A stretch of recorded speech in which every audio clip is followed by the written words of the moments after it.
This is LBC from Global, leading Britain's conversation with James O'Brien. 3 minutes after 10, a very good morning to you. I know what you're thinking. It's like Groundhog Day, isn't it? Do you know, I heard Farage this morning saying that the country's broken. I saw how many more of the people responsible for the state of the nation are going to campaign on the idea that they are innocent victims. They're just normal men. They're just innocent men. And they are the ones that we can entrust the rebuilding of the nation to. I have to tell you something really annoying. All right. I don't know if you were listening yesterday. You know the score. If you weren't, I need a letter from your mum by break this morning. But I do suffer from something called political paranoia. And political paranoia, which was invented by Peter Piper, who used to pick T-shirt. Political paranoia involves me, after 20 years in this job, not really knowing what I am and am not allowed to say when we are in an election period. I have tried on many, many occasions to get my head around it, and I err on the side of caution. I have fallen foul of these rules once, would you believe, involving a by-election at a certain constituency in Essex. I told you it was Groundhog Day. And unlike some broadcast companies that have appeared on your television schedules relatively recently, we at LBC care about Ofcom regulation and recognise the absolute importance of having rules in place for broadcast media that prevent people from spreading lies and conspiracy theories. But some of the rules are a little recondite. They are a little hard to grasp. Newspapers can do whatever the hell they want in the run-up to an election, or indeed on the day of elections and by-elections, but broadcast journalists categorically cannot. How many alliterations can we get in before 10:15 this morning? They categorically cannot. And as David points out, political paranoia is a pain in the proverbial. A fellow fan there of tortured alliteration. So, where do you begin on a day like today? I mean, it's simultaneously hilarious and stultifying. Is that the right word to use in this context? You've got Nigel Farage, the man who brought you Brexit, popping up in every studio in the country. Thankfully, some of them containing journalists who are finally getting the hang of interviewing him. Some, sadly, still not quite there yet. And punting the idea that everything is down to immigration. If we just get rid of all the foreigners, we can just stop all the immigration, everything would be great. In that clip there that you just heard in the news, I think he was blaming traffic jams on immigration, which he did ages and ages ago. This is what I mean about it. If you have the misfortune of being professionally required to watch this character quite closely, then you've seen it all before. Even the stuff that's ridiculous comes back round again. The idea that traffic jams are a consequence of immigration. I mean, if that's true, let's consider what the way forward may look like. This perhaps will become policy at some point. If you can trace your family back to the Doomsday Book, if you can prove that you have been here since the late 11th century, I'm afraid if you can prove that you've been here longer than that, then that's just unlucky. The cut-off point is whenever the Doomsday, the 1080s or something like that, or maybe a little earlier. If you can trace your family back to the Doomsday Book, then you can have a special lane on British motorways. It will be called the Doomsday Lane. You can have the Doomsday Lane for people who can trace their family in these islands back to shortly after 1066, or there or thereabouts. If you I mean, where would you put the next cut-off point? Tudors. Henry VIII. There you go. That's a nice historical figure that everybody's got a handle on. If you can trace your family back to the reign of Henry VIII, then you have the Henry Lane. So you've got the Doomsday Lane, the Henry Lane. How many lanes can we have, really? I mean, it's 5 on the M25. Doomsday Lane, Henry Lane. And then I'm afraid I'm going to have quite a large sweep in the second slowest lane. That will be everybody who can trace their residence or their family's roots in this country back between Henry VIII and now. So that's the now lane. The Doomsday Lane, the Henry Lane, and the now, and then it's the immigrant lane. Then you've got a lane just for people who were not born here, and they will have their own immigrant lane, and that is how we will solve the problem described in our news bulletin of it taking you an hour and a half for you to get to visit your Auntie Elsie. And that means, of course, that the judgment of whether or not a human being is a valid contributor to our society is based on their ethnicity, their race, or their geographical origins. And that, of course, is racism. The idea that you need to stop everybody coming here when all of the evidence demonstrates that it is not only a desirable but an actually necessary antidote to our current demographic woes gets completely ignored. Oh, the Ambo Lane. That's quite strong. Who said Ambo Lane? Oh, you're all cleverer than me. I come up with these. That was Vinny, the Ambo Lane. I can't know. It's got to be Henry. It's got to be Doomsday Lane, Henry Lane. Or Queen Victoria Lane, suggests Sebastian. All right, look, it's not an actual policy. It was just a bit of fun. It's just a sort of loose idea. So you can't not talk about Farage, tempting though that would be. I have an odd relationship with the man's politically. It's highly unlikely I would have been. It's highly unlikely I ever would have presented Newsnight on the BBC and that, of course, all the book deals, all that kind of thing. I don't know. Maybe I'm being uncharacteristically immodest, but certainly the Newsnight gig came about entirely as a consequence of tearing him to shreds in this studio, to the point where he had to be dragged out by his own publicist. If you haven't seen that, it's available on the LBC website and indeed on YouTube. But on the same page, on the other hand, I'm a proper patriot. I want what's best for this country. And what is best for this country is the immediate cessation of the idea that all of our problems can be traced back to the nationality of our neighbours. You look at what has happened in this country over the last 40 years. Happily, I've written a book about it called How They Broke Britain, in which, of course, Nigel Farage gets his own chapter. The successful attempt to persuade significant swathes of the population that all of their problems are down to foreigners is an absolutely catastrophic characteristic throughout history, whether it's Viktor Orban in Hungary now or whether it's Adolf Hitler in Germany in the 1930s. If you can persuade enough of a population that their problems are down to the nationality of their neighbours, then you will never, ever, ever get a proper handle on what a country's real problems are. Which brings us, of course, to Brexit. So the last time this country was told that they really needed to get rid of all the foreigners because the country's problems were all down to the foreigners was in 2016. That was the last really big push on, if you vote for this, then your GP appointment will become easier. If you vote for this, then, I don't know, your traffic jams will become rarer. If you vote for this, you'll have more money. If you vote for this, the fishermen and fisherwomen of these islands will have catches overflowing, teeming with fresh, delicious cod. The steel industry will go from strength to strength. The cost of living will come down. Food will be cheaper. All of this was, if you like, the Nigel Farage package. God, there's a phrase I should never have said out loud on the radio. But all of it, it's there in black and white. I promise this will happen. I promise that. And then none of it happened. And you guess what the response is? Well, there is a brilliant Brexit, but it goes to a different school. So what you have in this character, in this politician, I use the word loosely, but what you have now is a twin promise or a twin offering. The first is, it's all the fault of foreigners.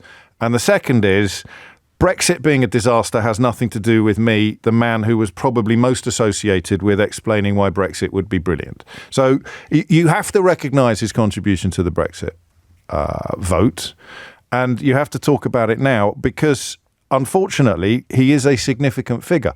If a house gets burnt down, then the story of that house, even if the house is 1,000 years old, if a house is burnt down, then in the story of that house, the arsonist is a major character. We can all agree on that, right? So you might not think that they should be because the architect, the builders, the glaziers, the plumbers, the electricians, the people who worked hard to build a house, the people who lived in the house, over the generations of different families that lived in a house, the people who maintained that house, the painters, the decorators, the workers, all of whom contributed to the longevity, to the survival, to the quality of that house. They are not as important as the person who burnt it down. And that in a nutshell, is why, although some people, and indeed some of you are already getting in touch to say just ignore him, that is why you can't just ignore him. You can't just ignore him. I can't talk about him in the way that I would like to because of Ofcom rules and the various requirements that are in place once candidacy has been established. But I can certainly ask you questions. I think we'll talk about immigration a little later in the programme and that idea of why it remains such a powerful political catnip, despite the fact that all the people who promise to solve all your problems by reducing the number of foreigners here end up, when they're actually handed power, end up betraying those promises. Why would the king of those broken promises making a political comeback seem such a big story, seem so significant? So bearing in mind, before you start having a go, that I can't really say what I want to say in this period of politics, happily, I can refer you to How They Broke Britain by James O'Brien, which explains in forensic detail how our wonderful country has been brought to such an unpleasant pass. And I'll give you a clue. It's got nothing to do with French people driving cars on the M6. But I can ask you this. Why do you think he's done it? Why do you think he's done it? I mean, he probably lied last week. Did he lie last week? Or was he being economical with the actuality? He was supposed to be going off, wasn't he, to work for the adjudicated rapist and convicted felon Donald Trump, which shows you what his views are regarding, for example, the rule of law or trial by jury. Trial by jury, of course, being a great foundation stone of parliamentary democracy, of British democracy, but not when it's Donald Trump on the receiving end of a unanimous jury verdict. So he was supposed to be the man who told you that Barack Obama had no business getting involved in Brexit because he was foreign, brackets black, close brackets, was preparing to go off and campaign in a foreign election for an adjudicated rapist and multiple convicted felon. So, was he lying when he said that he wanted to prioritise the adjudicated rapist and multiple felon over the political fate of his own country? Or was he drunk? I don't know. I mean, what reason would there be for him to go in the space of a week from saying one thing to saying another? And then that brings us to the question of possibly how significant this may be. We'll have to wait and see. I know you look at the numbers. Fighting two bald men fighting over a comb. What do you do if you're a Tory that doesn't hate foreigners? What do you do if you're a traditional Conservative who understands why people are crossing the English Channel in boats and also understands what a tiny, tiny, tiny proportion of overall immigration those people represent, those often desperate people risking their lives represent, and also, of course, understand why the numbers of people coming here remain so high. Why, as I told you many years ago, why the number of sectors, the number of professional sectors which will need exemptions in order to accommodate foreign-born workers will soon be so big. There will soon be so many exemptions. There will be more sectors with exemptions than without exceptions. I told you two things. I said there'll be more sectors with exemptions than there will be without exemptions, and we're nearly there, as Michelle Hussein demonstrated quite brilliantly on Radio 4 this morning. So we're nearly there already. And the second thing that will happen is eventually we're going to have to bring back freedom of movement, but not for us, not for our children, not for our people, for them. We'd call it liberty of mobility. Do you remember? For care workers, for hospitality workers, for vets, for doctors, for nurses, for healthcare workers, for people who work in abattoirs, for people who drive lorries. We'll have that. Yeah, we'll have liberty of mobility for them, but not for our people. And the man who, with the possible exceptions of Dominic Cummings and Boris Johnson, but I'm not sure about that. I think when it comes to persuading people to vote for Brexit, because they were persuaded that their lives were the fault of foreigners, I don't think anybody came close to doing more in that category than Nigel Farage. And now he's back. Why? 0345 6060 973. And here's a question. Knowing what we know about Brexit, knowing what we know about Trump, if you like, knowing what we know about all of the things that Nigel Farage has spent his life selling to you, how does he still get away with it, do you think? How can it be that some people who thought their life was going to improve immeasurably when they voted for Brexit in 2016 still give him the benefit of the doubt? I'm trying to think of a precedent for that. It's quite weird, isn't it? I know there are theories about hedge funds, and some people made a ton of money out of Brexit, and there's that photograph of Farage pointing at the plummeting pound with an enormous smile on his face. Very patriotic now. Everybody wants a devalued currency if they love the country in which the currency holds. But how does he still get away with it? Given that, I'm now asking the people who don't phone me anymore. You can phone me today. I hope you can. Don't be shy. Don't be shy. So how do you let him continue to get away with it when everything else he's sold you has turned to dust in your hands? So why has he done it? 0345 6060 973. And how does Nigel Farage continue to get away with making the promise that if only we could get rid of a few more foreigners, then everything would be hunky-dory by tea time? And actually, here's a rare opportunity to expand the question a little further. Is that unfair? Is there more to him than the constant promise that if only we could get rid of more foreigners, then everything would be hunky-dory by tea time? What was that swathe? What was the swathe of the Brexit vote that he delivered, if not the promise that if only we could get rid of more foreigners, then everything would be hunky-dory by tea time? And what more does he offer to voters today than the promise that if only we could get rid of more foreigners, then everything would be hunky-dory by tea time? And that's really the reason why this is such bad news for the Tories. Because the Tories have spent much of the last 3 or 4 years promising the public that if only they could get rid of more foreigners, then everything would be hunky-dory by tea time. People like Suella Braverman and Robert Jenrick competing really to be more robust, more outspoken in their promises that if only we could get rid of the foreigners, then everything would be hunky-dory by tea time. And of course, because they have actual power, in private, they have to acknowledge the reality.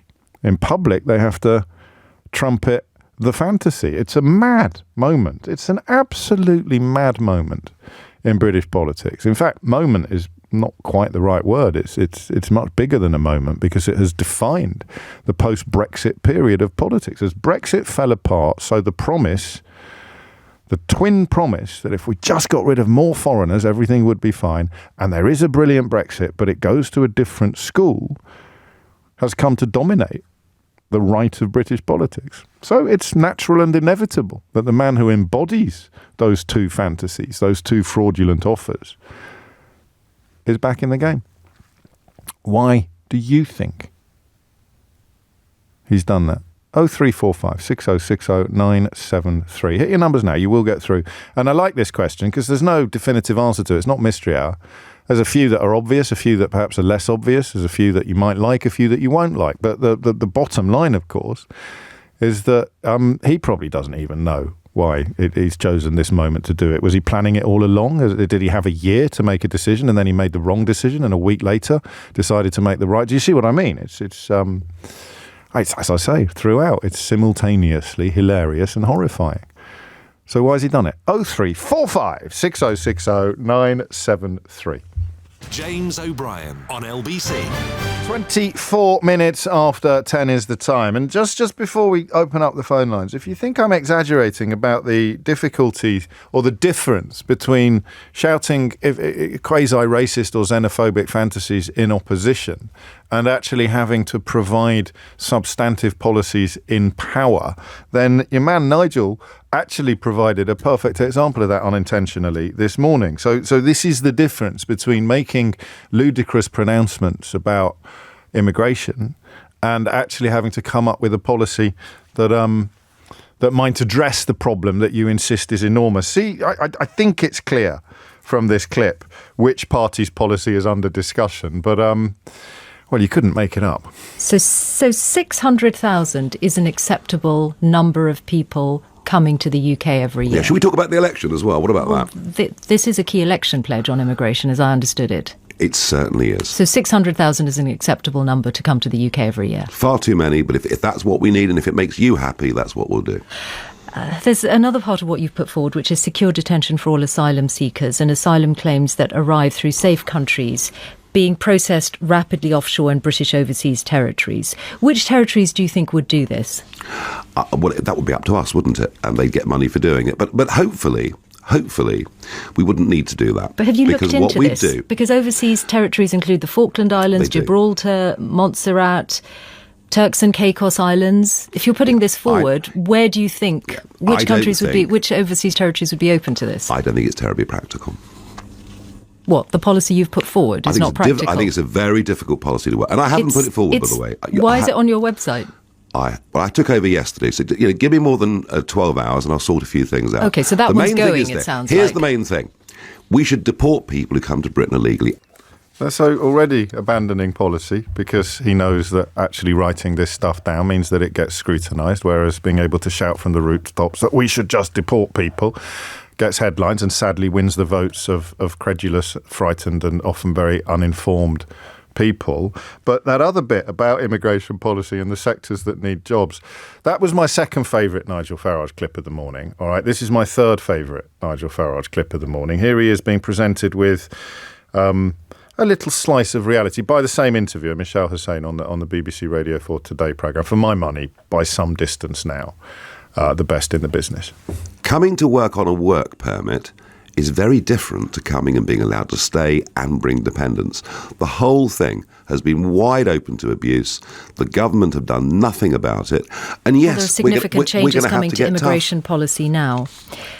Sorry? There are significant changes coming now. For example, changes in bringing the Conservatives already brought in the change on not allowing dependents of students. But why did they allow them? Why did they allow them in the first place? I mean, they've lied to us for 14 years about this, and they thought they'd get away with it. Well, they can't, and it doesn't even matter what Sunak pledges today. I don't know what the lie is, but let's just carry on on your policies, because I think most of the skilled workers, migration to tens of thousands most of the skilled workers I'm putting to you, you're suggesting would still be allowed. So midwives, is that a yes? In limited numbers. Architects? In limited numbers. Butchers? In limited numbers.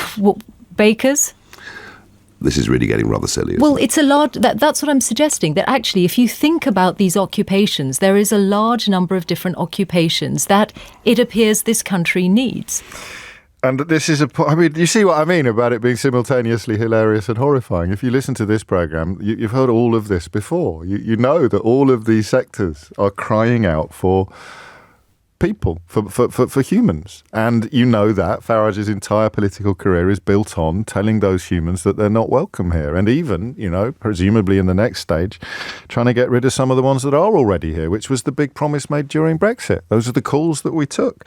So, maybe the more I talk, and I do apologise to James and Jazz and Paul and Trevor and Matt and everybody else waiting to get a word in edgeways, but you were probably expecting me to have a few things to say this morning. The more I talk, the more I wonder whether actually, how on earth does he still get away with it, is a more important question or a more interesting question than how or why he has decided to come back for another slice. But I don't normally do requests. But I may actually. I'll do this one just before, because this has come in terms of how you should be interviewing this politician. Michelle Hussain there providing a bit of a masterclass. But I've actually had requests for this clip of Claire Byrne on RTE1 from a few years ago, showing her counterparts on this side of the Irish Sea how utterly shameful much of their conduct has been. And how is it? And why don't you ask yourselves in Dublin a question? Why did you fight the British? Why did Irish nationalists fight the British for 500 years? 500 often very bloody, difficult years until the 1920s. What was the point of it if you're now governed by European commissioners? I think people will be entertained, Nigel, to hear you talking about this. And that may be too inconvenient for all of you in Dublin. Oh, I'm sure. Yes, of course. I know that you apologised for the birthday greeting which you delivered in the last couple of days, but I want people to see just how much you know about the history and culture on this island. Now, it's a bit early in the day, so all I've got actually is coffee, but I hope you enjoy a few pints with the lads tonight. Up the Ra! Up the Ra, Nigel. I mean, I know that you said sorry. I know you get 87 quid. It's entirely within your rights to do that. But come on, don't try and lecture the Irish people about the culture and history and precarious nature of peace on this island. You haven't got a clue.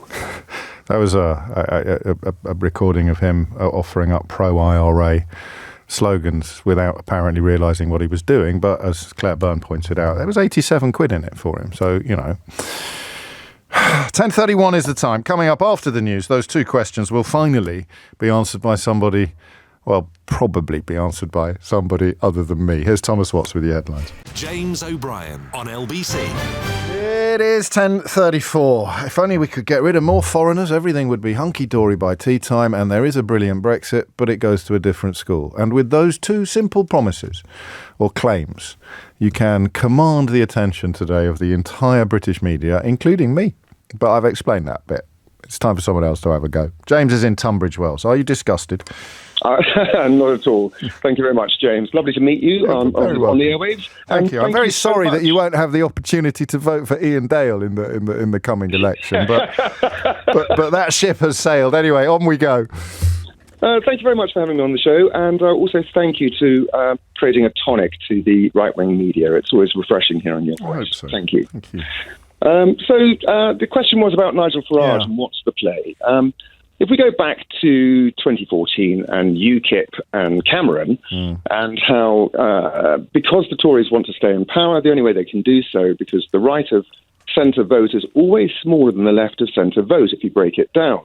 The left of centre is always broken up by people, arguing the toss and winning the debate. There's a great line about the left are always looking for traitors to expel, while the right are looking for recruits. Exactly right. And if you look at, go back to 2014 and how David Cameron ended up doing a deal for the election whereby he neutralised the UKIP vote by promising a referendum.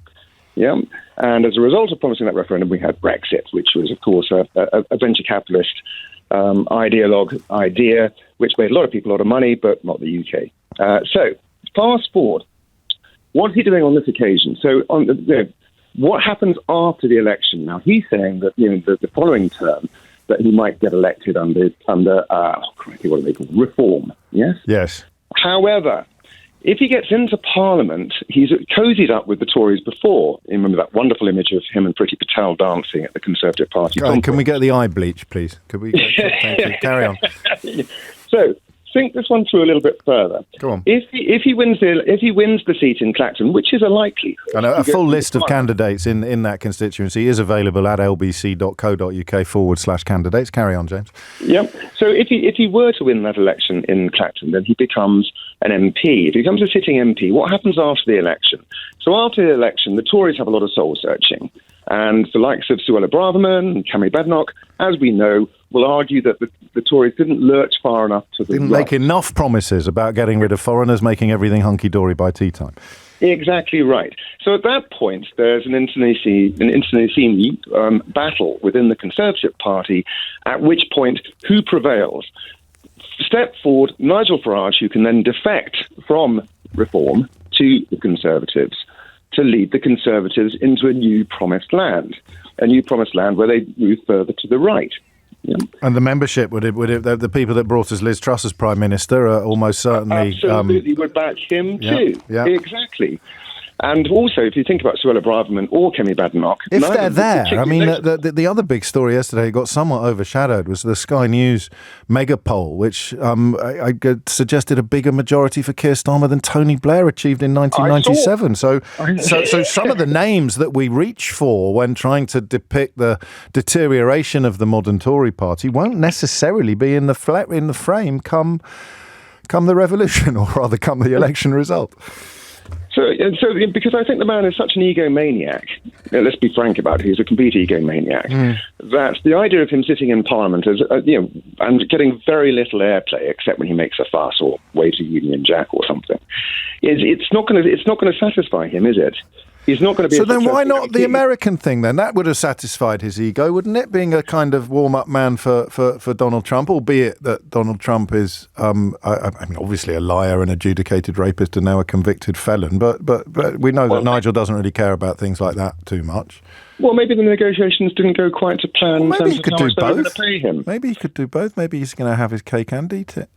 that is also possible, because if he does become elected as an MP, the idea of him sitting in Parliament every day is also not particularly likely. James, you're suggesting that he wouldn't prioritise the people of Clacton. I think he'd be there every day in surgeries, looking after people struggling to get council flats, or people who've got mould in their homes. Well, I'd like your analysis, because it puts ego front and centre, ego and opportunism, which I think has always been true. But there is, of course, room for other analyses as well, which I urge you to provide on 0345 6060 973. Thank you, James. Speaking of the previous attempts to get into Parliament, how many times do you think that Nigel Farage has run for Parliament before? How many times do you think he'd? No, apparently not. Okay, next question. How many times do you think he'd done? No, that's not right either. Text me, actually. Let's do a little texter on this. 84850, or you can WhatsApp me, on 0345 6060 973. I told you that we got a lad in on work experience who was talking to me yesterday about TikTok and the role that TikTok is playing in the election, young Samuel. And then today I'd heard Nigel Farage boasting on the radio about, I was on TikTok before the Labour and Conservative Party. Is this what our politics has come to? I was on TikTok first. Yes, is sadly the answer. That is what our politics has come to. So let's have a look at some of the numbers coming in now. 7, this will be his 8th attempt. Iris thinks we've already had the 8th attempt. David Emerson says 7 attempts. Chris Piggott, 7 times the loser. 7, says he. Lots of you going for 7. Mark in Tadcaster, home of Sam Smith's Brewery. I thought it was 7. I've got to be honest with you. I thought he'd had 7 goes running for Parliament. Turns out, none of us. You can stop now, all right? It turns out we were all wrong. I just want to pick you up on that claim too, that you've only stood once before, and I put it to you that you've tried 7 times and not been successful. You've been on a ballot paper as a candidate or a prospective candidate 7 times between 1994 and 2015. Yeah. You don't get it, you people. Yeah, you don't. You no, really I'll explain don't it get to it, me. you people, do you? You really don't get it, do you? UKIP was a campaign group who decided that by standing in elections it was a better way than getting our message out than being a pressure group. And the first election we fought, there were 332 of us that stood, and 1 person saved their deposit. That just happened to be me. We weren't there to win seats. That was an impossibility. We were there to push a cause. And that was the case for the first 20 years of UKIP's life. But you know something? As it turns out, we were the most successful pressure group in modern history. But once again, you were a candidate. You call it a pressure group, call it a party. You were a candidate to be an MP on a ballot paper in an election. Mate. How many times have you stood?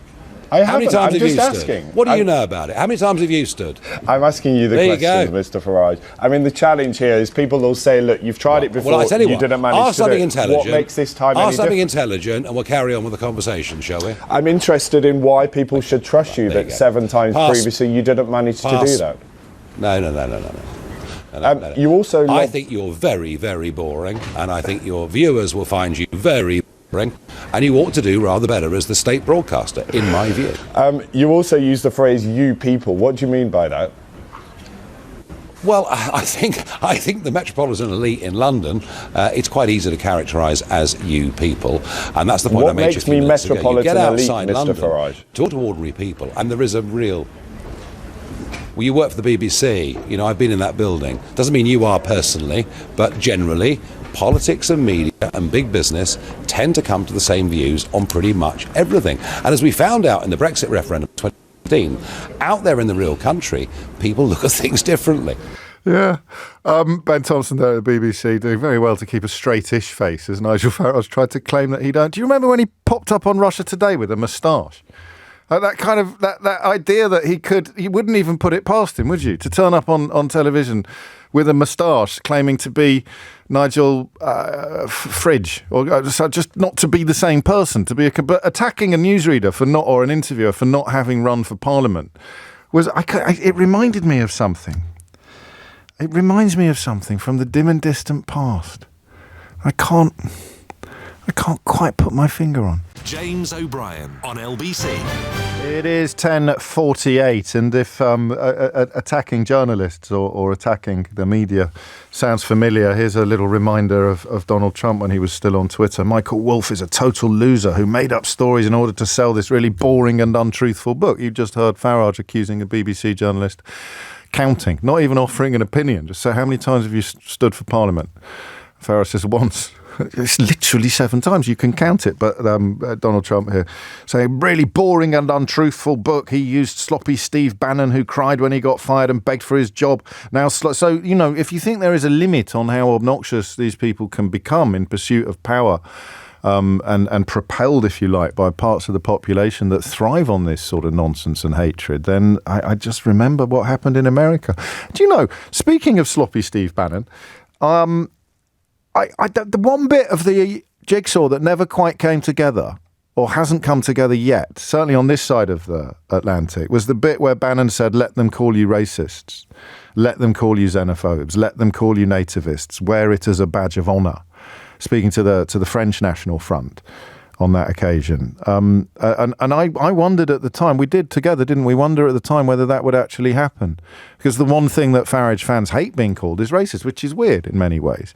But the Bannon playbook, and of course Nigel Farage thanked Steve Bannon for the role that he played in helping to deliver Brexit in a clip that subsequently became quite hard to find on the internet. But it's all in my book. The last bit, if you like, of the push where you actually say, yes, we are nativists, yes, we are racist. It's happened in America, but it hasn't happened here. And I don't know why. We might do that tomorrow, actually. That could be quite interesting, or then again, we might not. 10:50 is the time. Back to the question of why is Farage back? 0345 6060 973. Before I go to Trevor, who's in Pembrokeshire, I do find the idea of a man who went crying to Nanny when Coots tried to close his account, accusing other people of being members of a metropolitan elite. Does Aaron Banks still pay for his chauffeur? Do we know? Does Aaron Banks still? But I love the idea of a man who went crying to Nanny when Coots, the sort of bank where I think you need to have £1 million or something in order to open an account. But not just that. The only reason you know, the Coots thing is all about kudos, all about status, all about badges of establishment honour.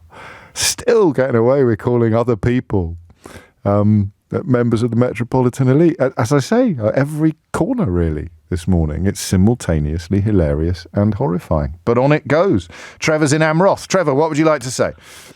So I think your last caller had it exactly right. It's about ego and relevance. I don't think it's about politics. I don't think he really has convictions behind half of the drivel he spouts.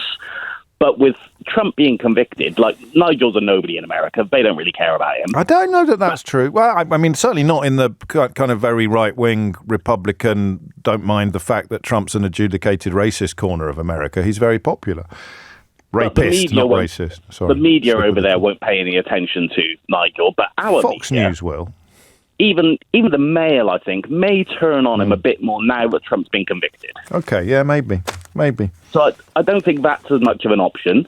Plus, you know, the Tories are going down. Yeah. Hopefully the grown-ups are going to be in charge soon, which means that people like Nigel, they won't have any seat at the table. This is all about relevance, ego, and maybe money, since, am I right in saying the Reform Party is a business rather than a political entity? Or it is indeed. Like it's a limited company, yeah. Which made that last clip, I mean, even more hilarious than it would be anyway if he wasn't claiming that he'd only stood for Parliament once when we've watched him lose 7 times, but claiming that UKIP and his previous incarnations weren't proper political parties, but now that he, as the majority shareholder in a limited company, has just appointed himself as leader, that's a real, normal political party that abides by all of the rules of British democratic tradition. I mean, you can't make it up, Trevor, can you?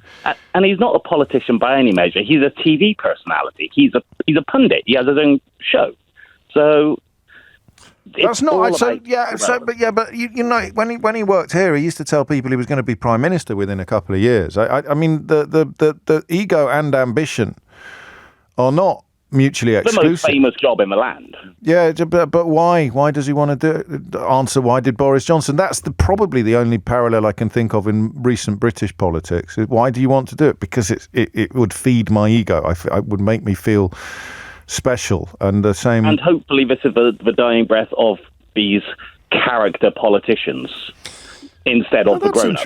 That's interesting. And then, of course, I mean, I can say what you like about the fella. He's bloody good for business, because if the Tories are wiped out and if he does get in, and then the first caller, as Trevor just alluded to, James in Disgusted of Tunbridge Wells, just making the point that it's all to play for. And they've talked about that out loud. It kind of happened in Canada, although, as with everything that comes out of this corner of British politics, the facts are quite notably different from the claims. But there was a sort of takeover from the right of the traditional Tory party, or the traditional large C Conservative party in Canada, and they've talked about trying to effect something similar here. Thank you, Trevor. Mike's in Manchester. Mike, what would you like to say? Hi, yeah. Hello, it was, hi, you okay? It was, so initially you were asking, like, how people are still kind of going to fall for Nigel Farage. How is he still getting away with it when Brexit has gone in precisely the opposite direction to what he promised, and the claim that getting rid of the foreigners would make everything hunky-dory by tea time is so obviously bogus? So the way I kind of see it is Nigel did have a big part to play in Brexit. He was kind of the face of it, despite the fact he wasn't actually the one in control of it. So he was the one saying, and his anti-immigration message, it was basically, you could say for a lot of people it was basically him, but he wasn't the one in charge of it. So then when Brexit didn't happen, he could also go around saying, well, it wasn't the Brexit that I wanted, it wasn't my fault. There is a brilliant Brexit, but it goes to a different school. Exactly. So you've got that. And then since 2016, you can kind of say the Tories have kind of helped him out a bit, especially with the media, because all we've seen is the negative effects of immigration. It needs to go down. Immigration is the reason why you can't get appointments, etc., etc., etc. So there's kind of like this backdrop is created for him just to kind of, step in to be like, this wasn't with the same reheated old promises. Yeah. And also because the immigration numbers have gone up, you can't sit there and say, well, immigration's gone down and your lives are worse. Like, your lives are worse because of, I'm not saying this, but like because of immigration. So his fundamental message is still there. And as long as that message is not properly interrogated, then it still lands because and I'll come back to you after this, but I think it's worth listening to this clip again, because when the message is properly interrogated, it falls apart like it always did. Coming to work on a work permit is very different to coming and being allowed to stay and bring dependents. The whole thing has been wide open to abuse. The government have done nothing about it. And yes, there are significant changes coming to immigration policy now. Sorry? There are significant changes coming now. For example, changes in bringing the Conservatives already brought in the change on not allowing dependents of students. But why did they allow them? Why did they allow them in the first place? I mean, they've lied to us for 14 years about this, and they thought they'd get away with it. Well, they can't, and it doesn't even matter what Sunak pledges today. I don't know what the lie is, but let's just carry on in 2015 because I think most of the skilled workers, migration to tens of thousands most of the skilled workers I'm putting to you, you're suggesting would still be allowed. So midwives, is that a yes? In limited numbers. Architects? In limited numbers. Butchers? In limited numbers. Bakers? This is really getting rather silly. Well, it's a large. That's what I'm suggesting. That actually, if you think about these occupations, there is a large number of different occupations that it appears this country needs. So questions about his lies regarding how many times he stood for Parliament are boring, and then questions about the obvious necessity for more immigration in almost every sector of our society is silly. So when you can't deal with the questions, you insult the questions rather than answer them. And he's doing it again, Mike. That's your basic thesis. He's just doing it all again. Yeah, because I think one of the unfortunate things about Brexit and just kind of politics recently over the last decade is sometimes a lot of people, and again, it's the media, but people don't necessarily tend to look into the things people say. And we've even had it more, people will just outright say lies. And then, they might apologize about it later, or it might be appear somewhere in the newspaper saying oh yeah, this was a lie. But the message is already out there. So it's already people are already thinking it. And because people's quality of life has got worse over this government, it doesn't really matter what the Tories say they're going to do, because now nobody believes that they're going to do it. And yet the Tories warmest towards Farage include people like Liz Truss, who, of course, was responsible for taking the cost of living crisis and growing it like a beanstalk. Quite extraordinary. But you're right. And the problem I have sometimes is that little bit at the end of what Mike said, is that people who don't really look into things that deeply, because they're the people that don't ring me anymore. Yeah, of course he's right. The reason why it took me 3 hours to get to my Auntie Elsie on Tuesday is because of all the immigrants in cars. People want to believe it almost. And, of course, the bloke who comes along and says, you're absolutely right, the reason why you're unhappy, the reason why you're not happy with your life, it's all because of the foreigners. It's got nothing to do with the parties, the right-wing parties that you've been voting for your entire life, which exist solely to sustain the unfair status quo that we've got. I'll show you exactly what I mean. Guess where this comes from? Word for word. You'll benefit from better care from the NHS thanks to the reallocation of funds from the EU budget. Controlled immigration will lead to reduced waiting times for you and your loved ones. The excess funding that would otherwise be sent to Brussels could also be directed to education, meaning better prospects for your children. Your wages will rise thanks to better controlled immigration, which will lead to less competition for jobs. Your weekly food shop will become cheaper. Food prices will no longer be inflated by agricultural policies controlled by the EU. You and your family will benefit from a resurgent economy led by new and flourishing small businesses following the removal of burdensome EU regulations and red tape. With less pressure on housing, younger generations will also find it easier to get on the housing ladder. Politicians, both local and national, will become more accountable, helping to strengthen your community and others, especially those most damaged by EU policies like farming, fishing, and industries like steel. So that is a list of, word for word, verbatim, the promises that Nigel Farage made to you the last time he was asking for your vote. I'll leave you to ponder how they've turned out. James O'Brien on LBC. It is 4 minutes after 11. You are listening to James O'Brien on LBC, where I'm conscious of a weird thing. I won't detain you unduly with this because it's almost a sort of form of professional angst. But I hope you find this interesting. Anyway, so when I'm not in the studio, I'm not a different person. Far from it, actually. I think people can sniff inauthenticity from 100 miles away. But I am a voter, not a journalist. When I'm, or rather, I'm a citizen, a patriot, if you like. So when I'm not in the studio, there's no silver lining in political turmoil. When I'm not in the studio, that line about, oh, it's good for business but bad for the soul, that's not true. That's only true for 3 hours out of 24 for me on weekdays, and it's not true for the entire weekend.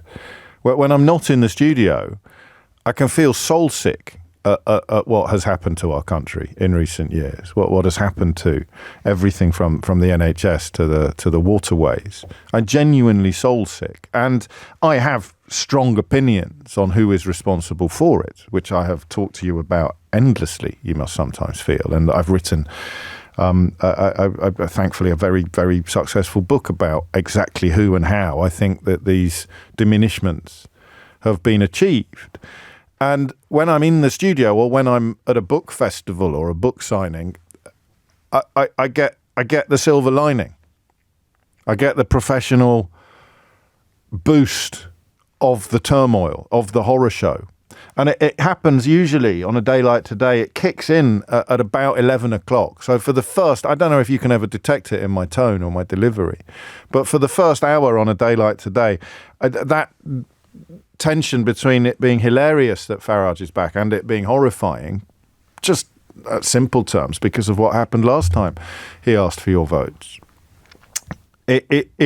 It's genuine. It's about 50-50. Well, let's be honest. It's going to be 52-48, isn't it, on this show?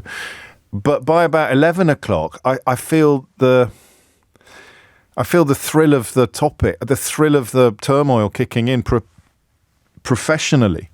Like, this is such good content, if you like, or I love this. Great calls coming in. Brilliant clips. Queuing up to entertain you, to illuminate you, to annoy you. All of this is, I got that thing going on now, an hour in, where I'm like, this is bloody great. And the next bit of that question then becomes, what the hell is going to happen to Parliament if the Tories are wiped out and this fella gets a seat? It's going to be. It's copy, is what you call it when you're a print. It's copy, isn't it? It's good copy. It's great copy. And then at 1 o'clock, I'll finish, and I'm just a voter again, watching my country burn. And then at 10 o'clock tomorrow morning, bloody hell, by 10:30. It's weird. I've never really clocked that before. I'm only sharing it with you because you're here and you're part of the process. But I'd hate you to think if it ever sounds like I'm relishing the copy, relishing the content, I despair at what is being done and has been done to our country. And the man that we are talking about today is one of the key architects or arsonists of that process. Matt says this could be an all-time record for book mentions today. You are joking, Matt. There's been days when I've read out of it, but I allow myself the occasional what's the word I want? I allow myself the occasional lap of honour because the reality keeps confirming everything that I wrote in How They Broke Britain. I mean, I know that sounds incredibly conceited, but I hope you're used to it by now. It's insane, including what I describe in the book as the Faragification of the Tory party, and I describe it as an uncompleted process, this desperate attempt to appeal to the sort of nativist prejudices that he revels in and that he successfully introduced into public discourse. Has seen the Tory party lurch ever further in that direction, or always in pursuit of the unachievable, because you can never sate those appetites. Once you've persuaded someone that foreigners are the problem, you can never, ever, ever sate their appetites. Now, he wouldn't be able to either, talking about bringing migration down to zero. Net migration down to zero. Crikey, not bikey. Just look at all the vacancies in the NHS alone at the moment. Oh, yeah, well, we'll train up our own. Of course we will. We've heard that song before. We've heard it all before. But it doesn't matter because once you've persuaded people that foreigners are the problem, you cease to be a political figure and you become a quasi-religious one. Donald Trump is the same.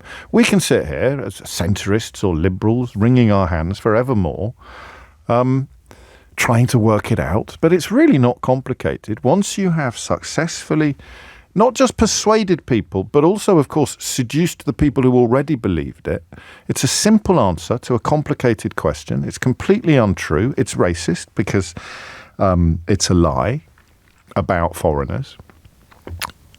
But you are golden. You're golden forever.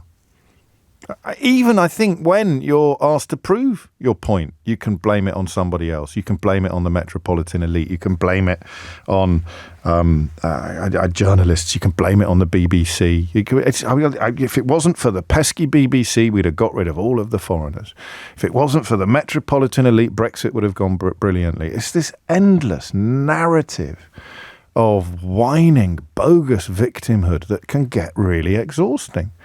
And it's exhausted that I feel when I'm off air about issues like this. I mean, I don't spend that much time thinking about them. But when I do, when I think about the state of this country as a writer or as a voter, a father, a son, then I despair.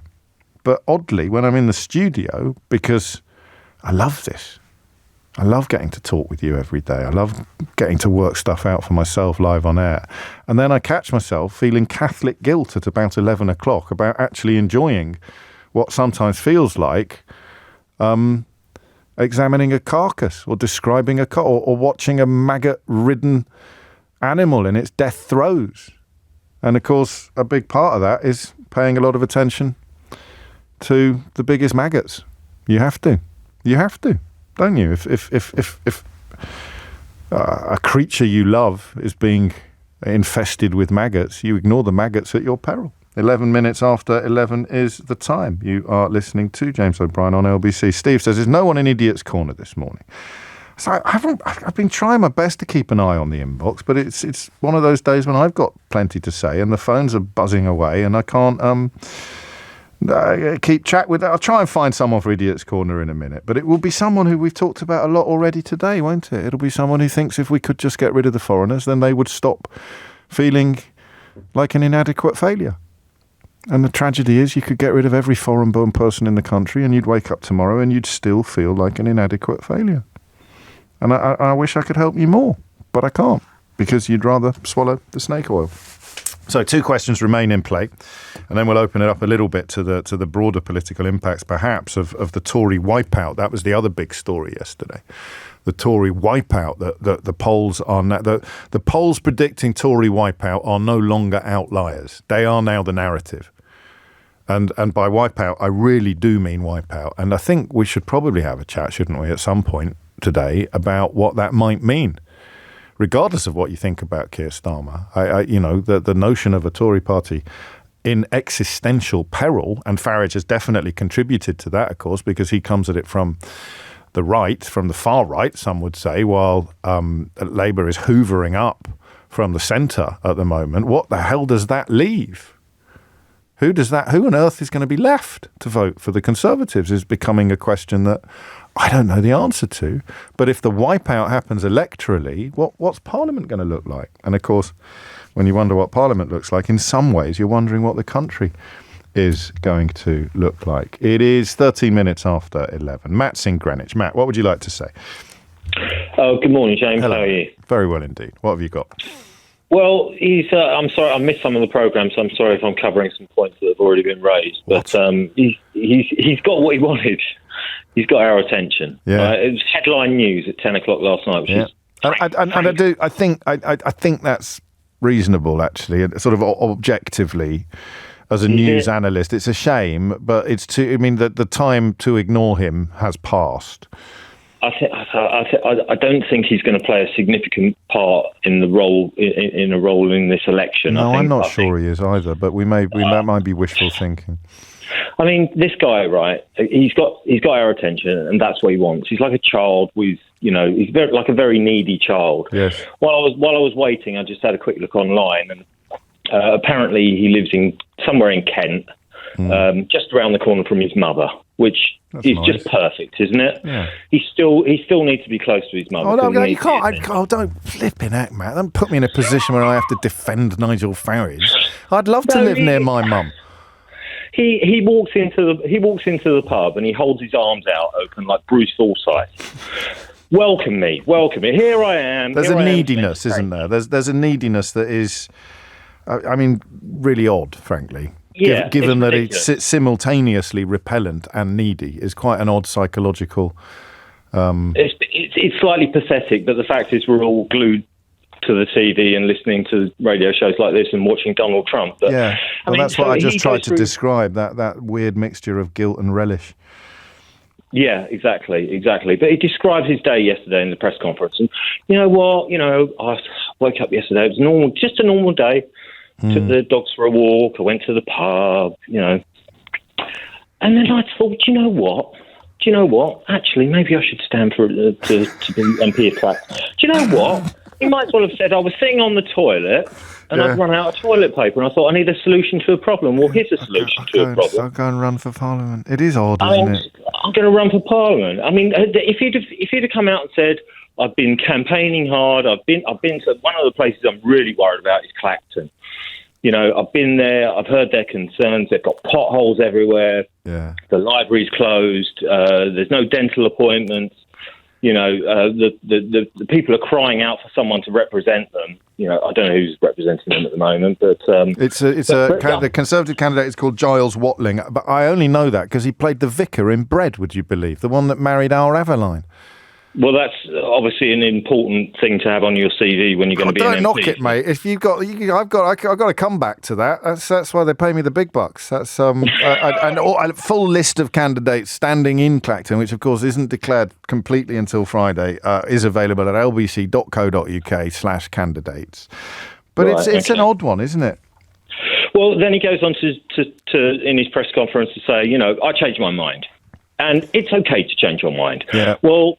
Would it have been okay for us to change our mind after Brexit when we were looking for a second referendum? Well, most people have, of course, or rather a significant number. They can all whistle for it, frankly, in the greater scheme of things. It's we could sit here. It's got a touch of the Trumps to it. Once you introduce that quasi-religious element to the people who achieve public prominence, promising that all the problems that a person faces a consequence of immigration and they're the person to stop it. That's where it goes to a Muslim ban, and it lets you shoot someone on Fifth Avenue without losing a single vote. So it doesn't matter how bad Brexit is.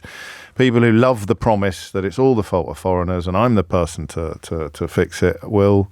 I don't know if you ever lose them, to be honest with you. I don't know if you ever alienate them until perhaps you do achieve power.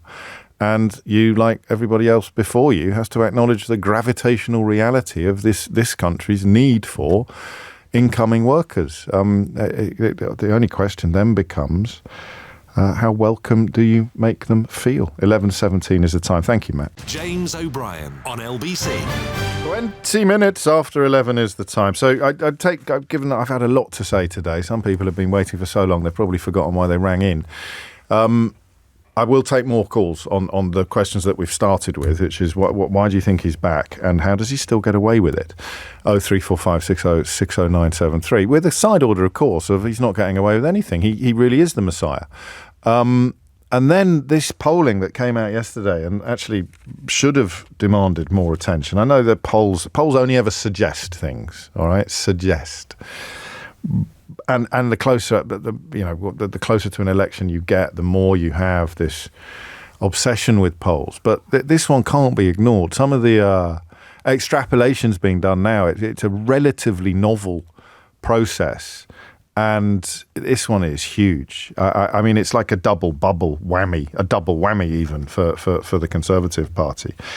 And it is, I think I'm using the phrase correctly, it could be an event horizon for the Tories, and I think we'll move on shortly to what that means for everybody, not just them, but Labour, everybody. What will the consequences of a truly extraordinary Labour majority be?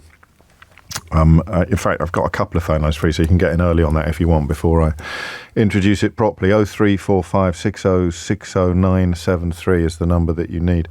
James is in Durham. James, what would you like to say? I'm delighted that he's back, if I'm honest.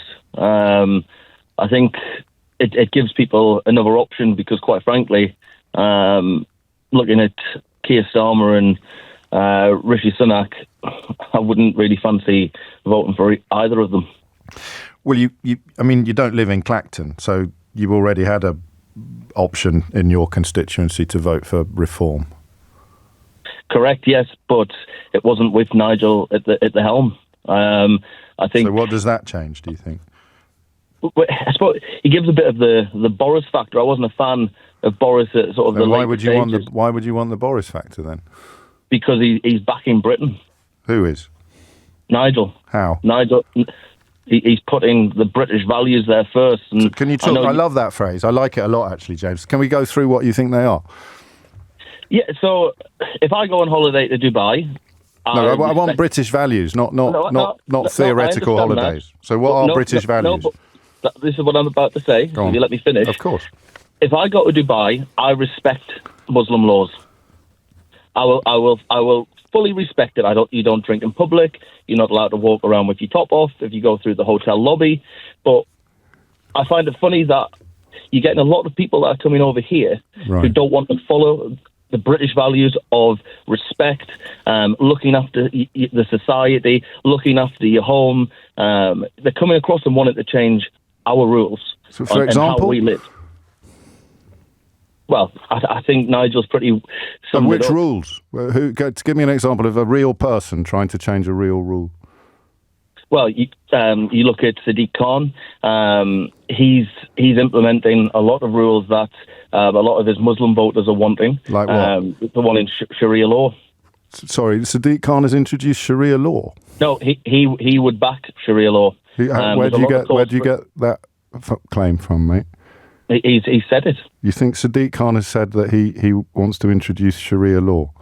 He would back it. Okay, what do you think? If that was on the table. What do you think Sharia law is? I'm not going to get into that. You know what Sharia law is. Well, I know that on things like divorces and domestic disputes, some people are happy to have their cleric, if you like, sit in a form of adjudication, but that can't be what you're objecting to. So what is it you think Sadiq Khan has publicly backed that you're troubled by? No, I'm saying that Sadiq Khan would back Sharia law. Yes, but what do you mean by the phrase, in that context, what do you mean by the phrase Sharia law? Because if you're saying that he would back something, I don't know, like chopping people's arms off for shoplifting, then you'd have to be able to provide some evidence, wouldn't you? But okay, we'll go back a stage. No, let's just deal with one bit of the conversation at a time. The claim that Sadiq Khan, I mean, all you've talked about is Muslims. So when you say British values, yes, you don't mean freedom of religion. No, anyone can. You don't mean freedom of religion. Worship. You don't mean freedom of expression. Absolutely fine. And you don't mean democracy, because Sadiq Khan, of course, is the elected mayor of London 3 times. So what are the British values? Very odd in my opinion. Well, of course it's odd in your opinion, because your opinions are based on falsehoods and misunderstandings. For example, Sadiq Khan supports Sharia law. So let's just pick up on where that idea took seed in your mind or your memory. So Sadiq Khan is a Muslim. Yes. So, of course, he would want Sharia law because it acts as a code for living that all Muslims should adhere to. Oh, I see. Including so you've got so there is absolutely no recorded evidence of Sadiq Khan saying what you're saying. Well, no, he has but said... This is what all Muslims believe. Yes, but why? This is a Christian country. But that's freedom of religion, then. But it's not. You can have the right to prayer, but why should we introduce a law? But no one is introducing that. This is the thing that you're going to have to, I guess, either stop saying this or provide some proof. I have. If you want to, I can. If I had the time, I'd find the clip of him. Take all the time you want. I'll send that clip in. No, stay on the. Don't go now. Just tell me when it was, what he said, what, and what you think he meant by Sharia law, and what it is you're scared of. I'm scared at the fact that we are talking about introducing a Muslim law. No, Christian James, only you are talking about that. No, I mentioned I have Sadiq Khan on this programme every month for the last God knows how many years, and he's never once mentioned this. You've been on for 2 minutes and you can't shut up about it. So where on earth are you getting this evidence from? You're the one who's spinning this now.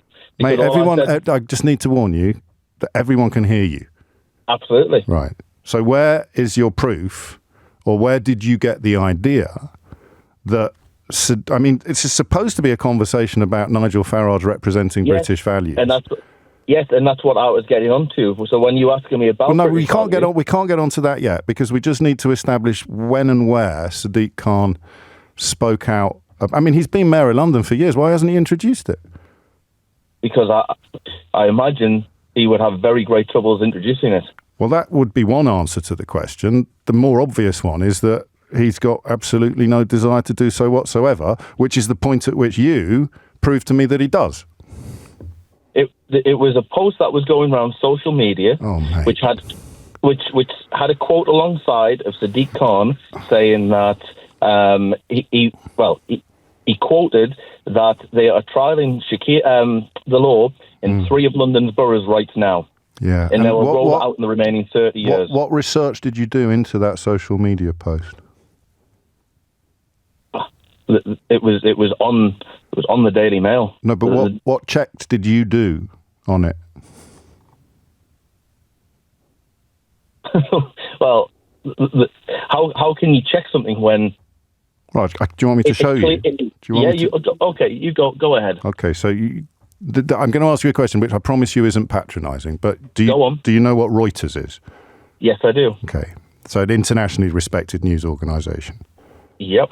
So while I've never heard this claim about Sadiq Khan before. I'm 99.999% confident that it's complete rollicks, right? And the only time I ever hear things like this is when people tell me that Nigel Farage defends British values, and I push them for some proof. I push for some proof or some evidence or some explanation.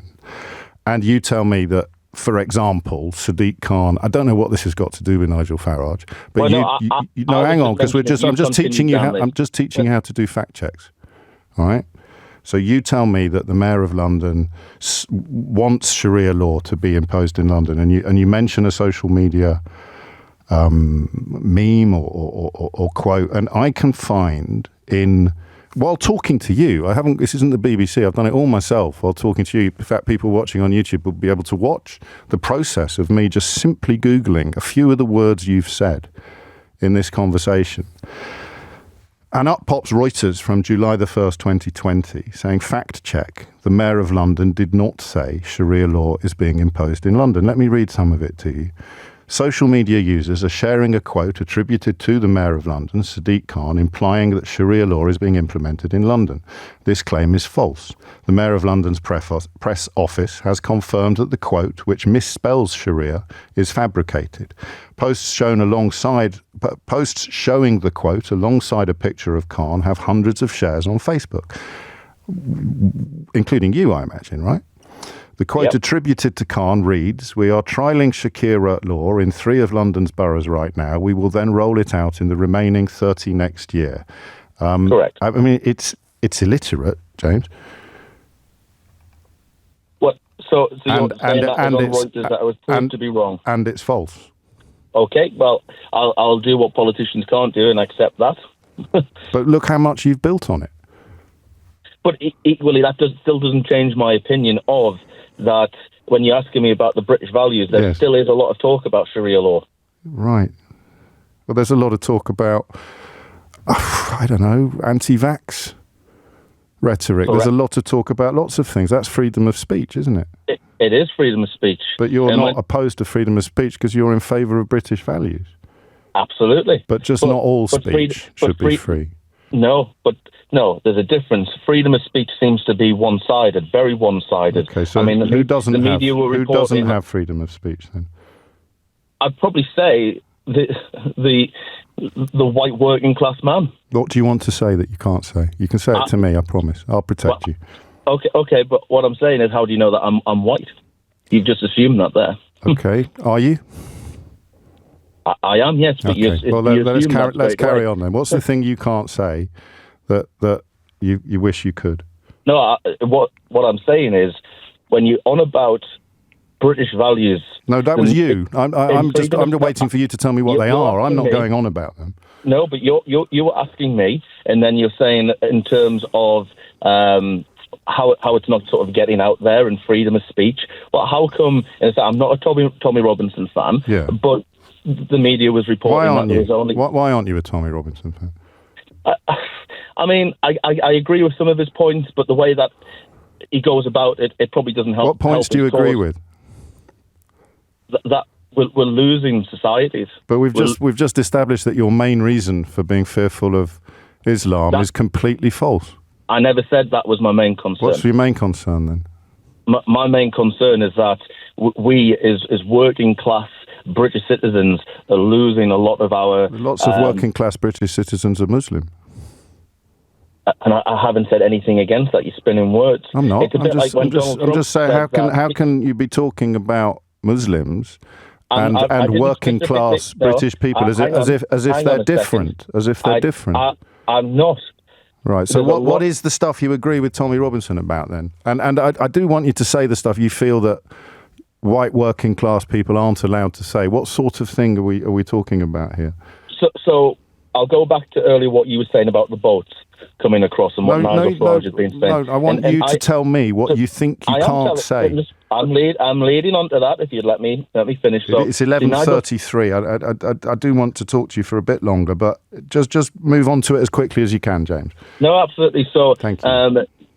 Tommy Robinson, he's obviously up there agreeing that we're allowing too many illegal immigrants into the country.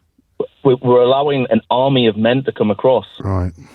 There's no women who's not allowed to say that then? People get branded different things if you say that. You're always going to get branded something. I get branded lefty, loony, liberal. I mean, I think they showed a picture of me at Tommy Robinson's rally and encouraged everybody to boo. If you say stuff in public, James, then people say stuff back to you. But you were telling me about the things. You were telling me about the things that you're not allowed to say. You weren't telling me about being branded. Yeah, you're not allowed to say that we're having too many people come across. But you just did. Yeah, exactly. So how can you not be allowed to say the thing that you just said? Because then you're shamed for it, saying, oh, well, we need to help them out. Mate, the Conservative Party, the Labour Party and the Reform Party are all saying that there are too many people coming into this country from overseas. So what is it that you feel... But the Conservatives and Labour won't do anything about it. No, but we're talking about them not being allowed to say it. I just want to get to the bottom. In the same way your claim about Sadiq Khan and Sharia law, we got to the bottom of that, didn't we? We did. And it was complete crap, wasn't it? Well, yes. So now let's try now to get to the bottom of the idea that you're not allowed to say there are too many people coming here. Because you have the left media who are saying, but we need to welcome them in. Yeah, but that's freedom of speech as well. So you're allowed to say there's too many, and other people are allowed to say, no, there's not. Just nail me where that problem is for you personally. We're spending £6 million a day on these illegal immigrants. £3 billion a year. Yes, and what's the bit you're not allowed to say? They're coming across. Yes. They're getting mobile phones. They're put into 5-star hotels. Well, let's look at that then. Let's look at the 5-star. Shall we look at the 5-star hotel thing then? They're in 5 stars. No, let's look at that. Let's look at that. Stars. Let's look at the 5-star hotel. The illegal immigrants in 5-star hotels. Where are they? And where? No. Let's go back again. Actually, where did you hear that? The news. You heard it on the news. Which news? Yes. Various outlets. Okay, and where are the hotels? You've got the one which is barricaded down. Is it in Plymouth? Mate, you don't barricade 5-star hotels. They cost about £400 a night. What would all the other guests say? That can't be a 5-star hotel, can it? The government are booking up whole hotels. This is the thing. The barricaded by the police because of protesters. Yeah, but they cease to be hotels when they become asylum centres. They used to be hotels. It's just a name that's given to a building. But I want to focus on the 5-star bit. So can you name a 5-star hotel where illegal immigrants are accommodated? Yeah, let's have a look, shall we? Yeah. If that's the case.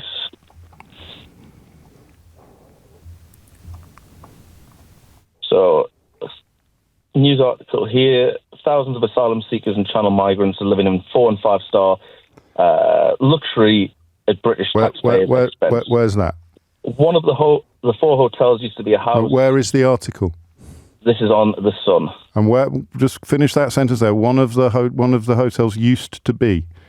One of the high-end, in the top brackets, detonating class and some high-end resorts nationwide are booked for months. Yes. Home Office officials are sitting refreshing. So the 5-star hotel we're looking for. So we've got a 4-star hotel, which is the Great Hallingbury Manor in Essex. And you think that is still a 4-star hotel? That is literally taking guests alongside asylum seekers? No, because the government... So it's not a 4-star hotel anymore. If you stayed there, you'd be sharing a room, you'd be told what meals you were having, you wouldn't have access to the facilities that were put in place for guests because most of them would have been closed. It's a bit like... What's the nearest hotel to you, where you are now, James, in Durham? What's it like?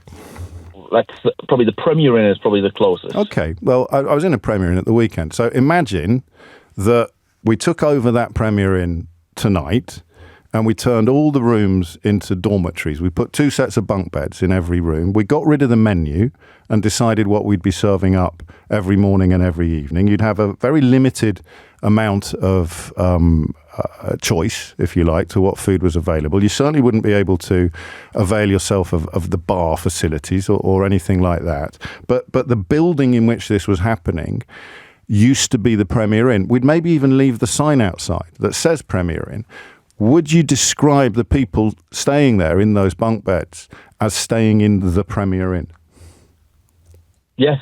Oh, well, then you've got me bang to rights, because it's no longer the Premier Inn, according to all of the definitions that gave it that title, in any way, in exactly the same way that building over there that was once a 5-star hotel and is now an asylum centre is not a 5-star hotel anymore. Do you see that? Well, okay, so let me flip it round to you. So say you book every single room in the Premier Inn. Yeah. Just for you. Is it still a hotel? Yes. Exactly. So what's the difference from the government fully block booking a hotel and then the housing? Because the hotel that I'm staying in is the same as it was last year. It hasn't been turned into an asylum processing centre. We're going to run out of time, and the hotel you've just described costs £48 a night, I'm told. So it's not exactly... It's probably a lot cheaper than what the government's paying. Yeah, maybe. So the question then becomes, if you know that the stuff about Sharia law was completely nonsense, you know that there is not a single asylum seeker in this country living in 5-star luxury. They may be, although we failed to find a single one. They may be in a building that used to be a 5-star hotel.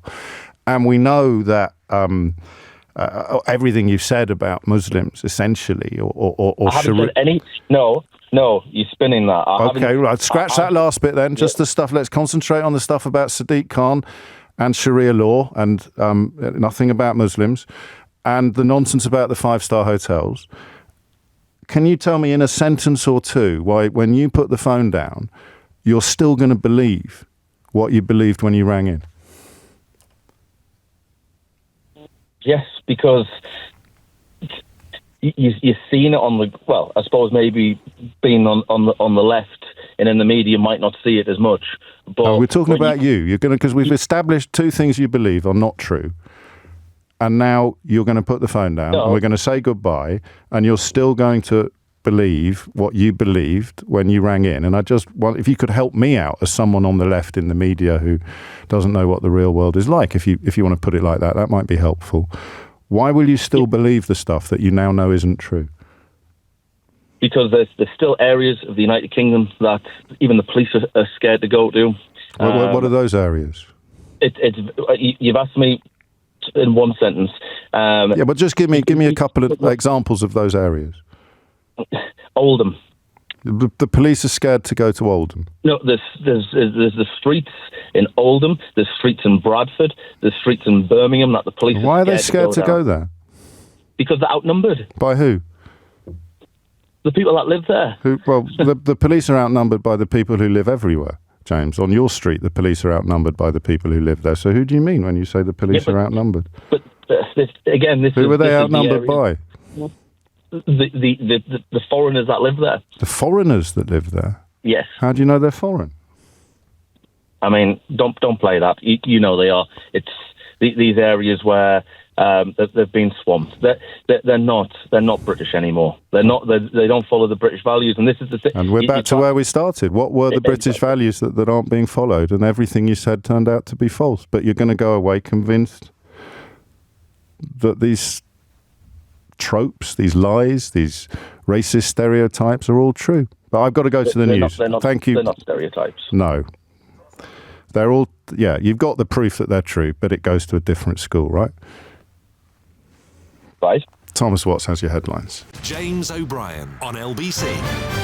It's 11:45 and you are listening to James O'Brien on LBC. We've gone a bit cliptastic today, but there is actually another one I wanted to play you involving Grant Shapps, or whatever he's calling himself this week, ringing up a journalist on live television while that journalist was Sam Coates on Sky News, was going through the detail of this extraordinary poll that dropped yesterday showing, I think I'm using this phrase correctly, showing an event horizon or complete wipeout for the Tories. So it's just a little something to look forward to. We'll probably turn our attention towards that after 12 o'clock. And vis-a-vis James, our last caller in Durham, I'm told that Farage actually was talking about Oldham yesterday. So it's like night following day, isn't it? In fact, I think we can work out possibly where these sort of ideas take hold. Here's a good example. I could take you to streets in Oldham right now where no one speaks English.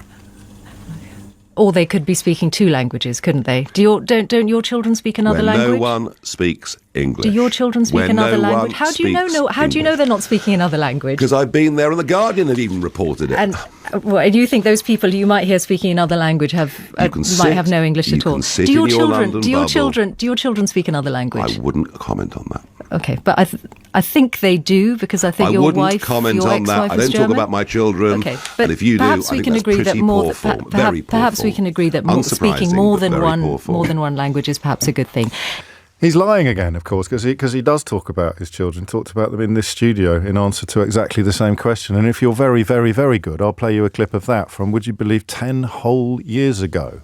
So lying again to Michelle Hussain on the Radio 4 programme this morning. So, and actually, just to take a quick moment, the messages that I really don't like are the ones that are now attacking the last caller for being the thickest Nigel Farage fan in the country, according to Philip, who's in Suffolk, or because that's a lad who quite clearly has swallowed a bunch of snake oil. You might not feel very sorry for him, but he believes utter bilge precisely because so much of the media has encouraged him to, and precisely because figures like Nigel Farage are given so much attention. So when perhaps he described himself, I think, as working class, so when middle class bigots start attacking people like James in Durham for, at least he had the guts to ring in, lads, eh? Where are you? With your brilliant defences of why the man who told you Brexit was going to make you richer and solve all of your foreigner-related problems, where are you? Why aren't you ringing in to tell me why he's a stand-up guy who deserves plaudits and votes? At least James had the nerve to ring in. You didn't. 11:48 is the time. Alison is in Suffolk, funnily enough. Bury St Edmunds. Alison, what would you like to say? Well, I did try to ring up, but I was listening to the chap who just had on, James, wasn't it, his name was. I mean, I'm not going to be one of those callers and sort of have a go at him because, like you quite rightly said, he actually called in and stood by his, convictions regardless. But I've heard several callers over the last couple of days exactly the same, and there seems to be a theme of, I would say the type of person, because that's really rude. Sure. They have the holder of a type of views, we could say. Yes, exactly. And frankly, they all seem to support Nigel Farage. They don't look any further than what they're being told. They don't do any research. And it's very similar to, when the Brexit vote was on. They just believed what they were being told. And I heard on Tom's show last night. You listened to whose show last night? Tom's show last night. He had a caller exactly the same. Are we? Because I don't. Sadly, people like James tend not to call me as much as they used to. But I can't think why, Alison. But I wonder why. Are we? So if you see this as the second coming of Farage, are Muslims the new Brussels? No.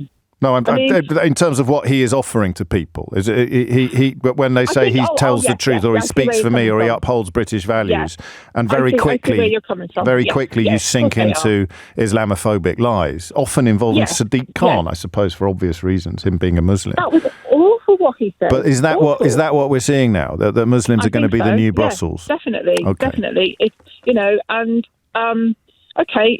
you get for each nationality or each protest march or each whatever, shop, whatever, you get good and you get bad. You get really right wing, you get really left wing. And I think, in some ways I take my hat off to the Nigel Farages of this world, Boris Johnson. They're very good. They've both done very well out of it. Exactly. And they're very good orators, they speak their lies but in a truthful way. Does that make sense? Of course it does. People believe it. People believe it. And both yourself and Tom asked the caller last night and the caller today very basic questions. They couldn't answer. They had no answers, and you both tied them up in knots. Now, all I've heard from Nigel Farage in most of the clips you've played is him talking over people, not answering the questions. He doesn't seem to have any evidence, and he misrepresents people. And I don't know who I'm going to vote for yet. I haven't made up my mind. I won't be voting for the Reform Party. They're too far right for my liking. But people will, because they'll believe it. And, I live in a very balanced society. We've got a lot of different nationalities. There's no issues. There's no problems. We all get on. It's okay.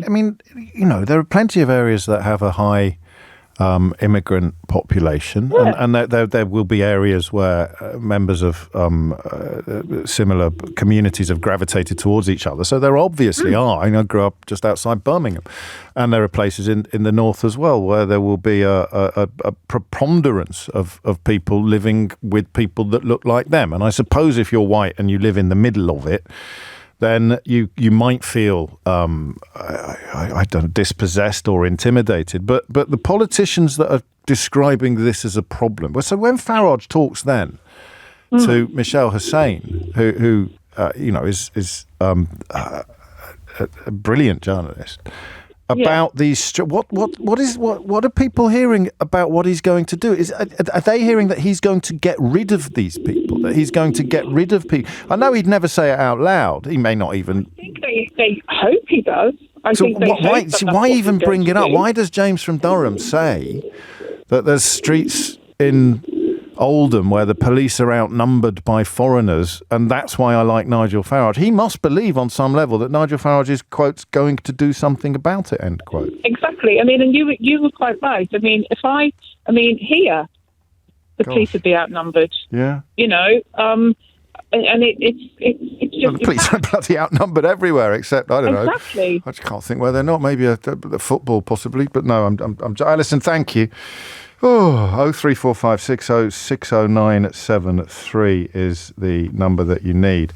Dominic's been in touch just with detail, and I thought it was quite helpful perhaps to do a sort of live, easy fact check on air, but Dominic's done another one. I live very near the Great Hallingbury Manor. It was on the brink of collapse and barely 2-star before it was taken over for accommodating migrants. There's no trouble or problems in the local area from having it thus. But that's it, isn't it? We've been talking about this since 2015, facts versus feelings.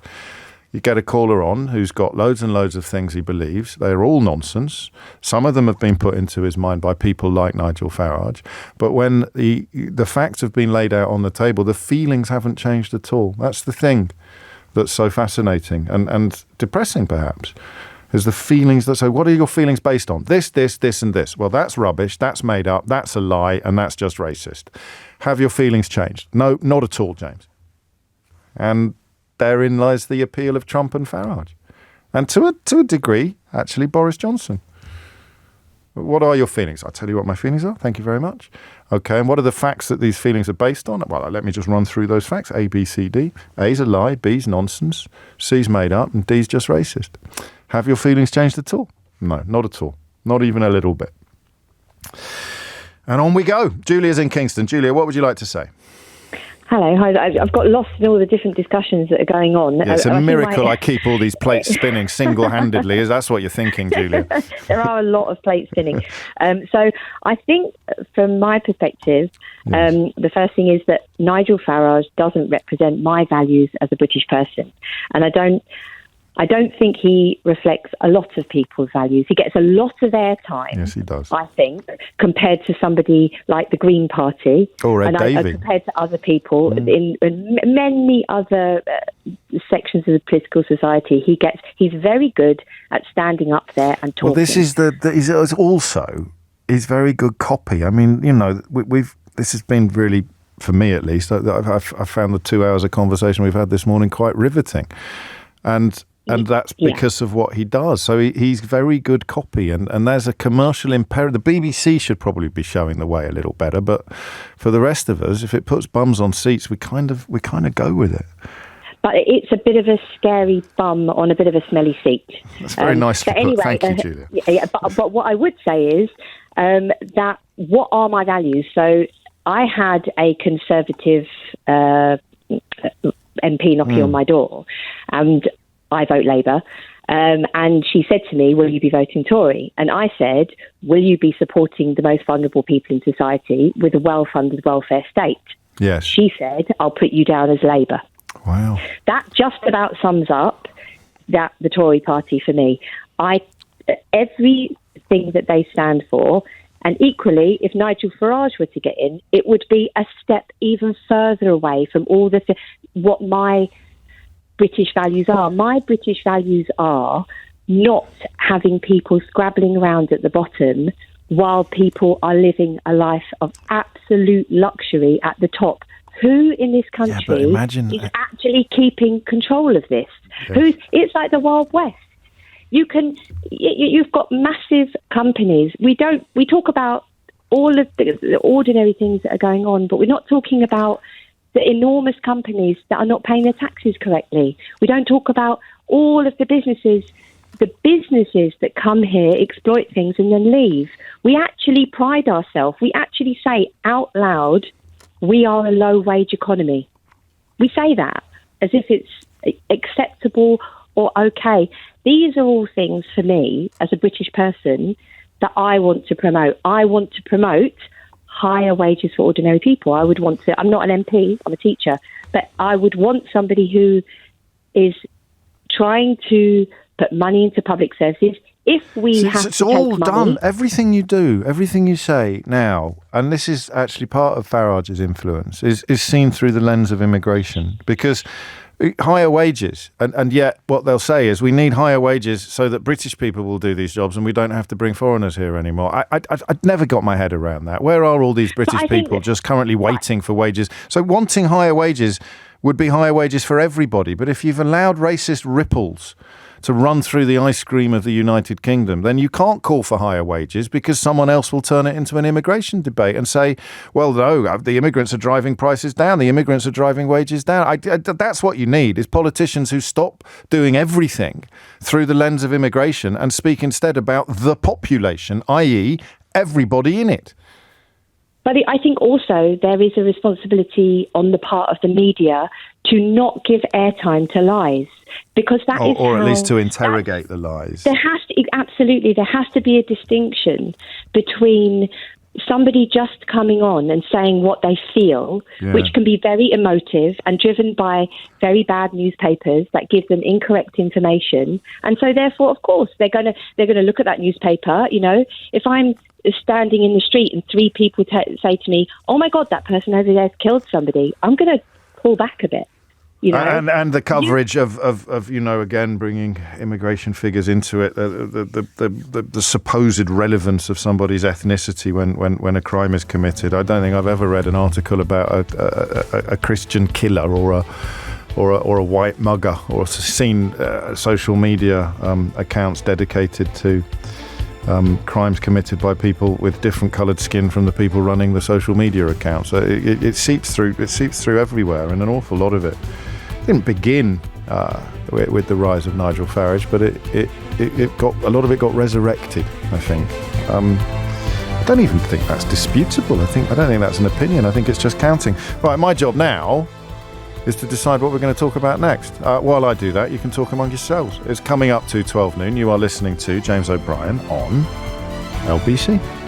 James O'Brien on LBC. 3 minutes after 12 is the time. Just a quick nod into the rearview mirror, especially the sort of sense that things had settled in some ways, and then around 2015, 2016, they kind of got, or 2014 onwards, they got revivified and resurrected. And a nod to our friend James in Durham. This is a story from the Daily Mail in 2008, and I'll just read you the headline and the first couple of lines because it's pretty self-explanatory. Sharia law is not fit for the UK, says a Labour Muslim MP. A Labour Muslim minister has warned that Islamic law is too unsophisticated for Britain. Sadiq Khan said women could be abused by Sharia courts, which may give unequal bargaining power to the sexes.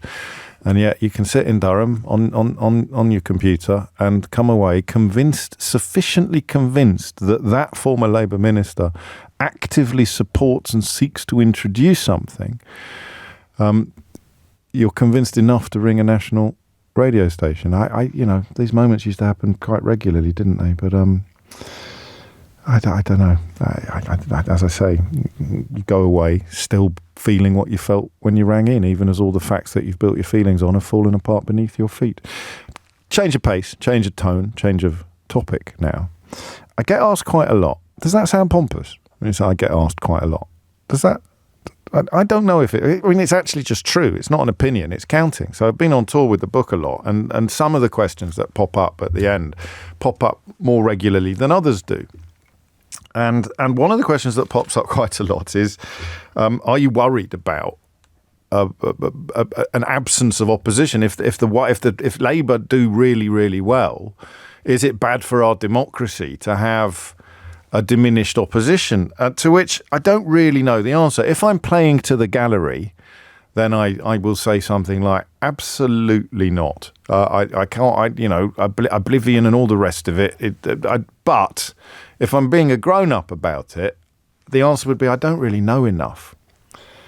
I don't really know enough. I almost can't remember what normal government is like. And is it actually bad for the population if the governing party has untrammeled power? I mean, even an even bigger majority than the one that Boris Johnson had in 2019. And look what he was able to do with that majority. He was able to unlawfully prorogue Parliament. He was able to try to rip up the actual rule book when his mate Owen Paterson was busted breaking the rules. He was able to promote people like Nadine Dorries to the highest offices in the land. So the system, rather than the individuals, is what I'm thinking about here. Because I don't think Keir Starmer will send, who would it be? I don't know, will send Peter Kyle to Balmoral to lie to the King about proroguing Parliament in the way that Boris Johnson did with Jacob Rees-Mogg and the late Queen. I don't think that the forces of the right-wing media will combine to pretend that a liar is telling the truth or to attack High Court judges. But the system demands opposition. The democratic system demands opposition. I don't know is the short answer, but I do know this. Yesterday must be one of the worst days for a single party in the history of political campaigning, partly because of Farage rejoining the fray, but mainly because YouGov released the results of its first MRP poll of the campaign. And as Natasha Clark explained to us the other day, yesterday, in fact, an MRP poll is the one that provides not only an estimate of the party's standing in terms of votes and vote percentages, but also of what it would mean in seats. And this one had the Conservatives nearly 20 points behind in the vote and at risk of losing at least 3 in 5 of their seats. It would be, in other words, absolute wipeout for the Conservative Party. They could have as few, and John Curtis, by the way, the doyen of psephologists, the professor of politics at the University of Strathclyde, he has described that possibility as credible. And of course, they could lose as many more of 40 more seats, 60 more seats, if their support were to fall by the same amount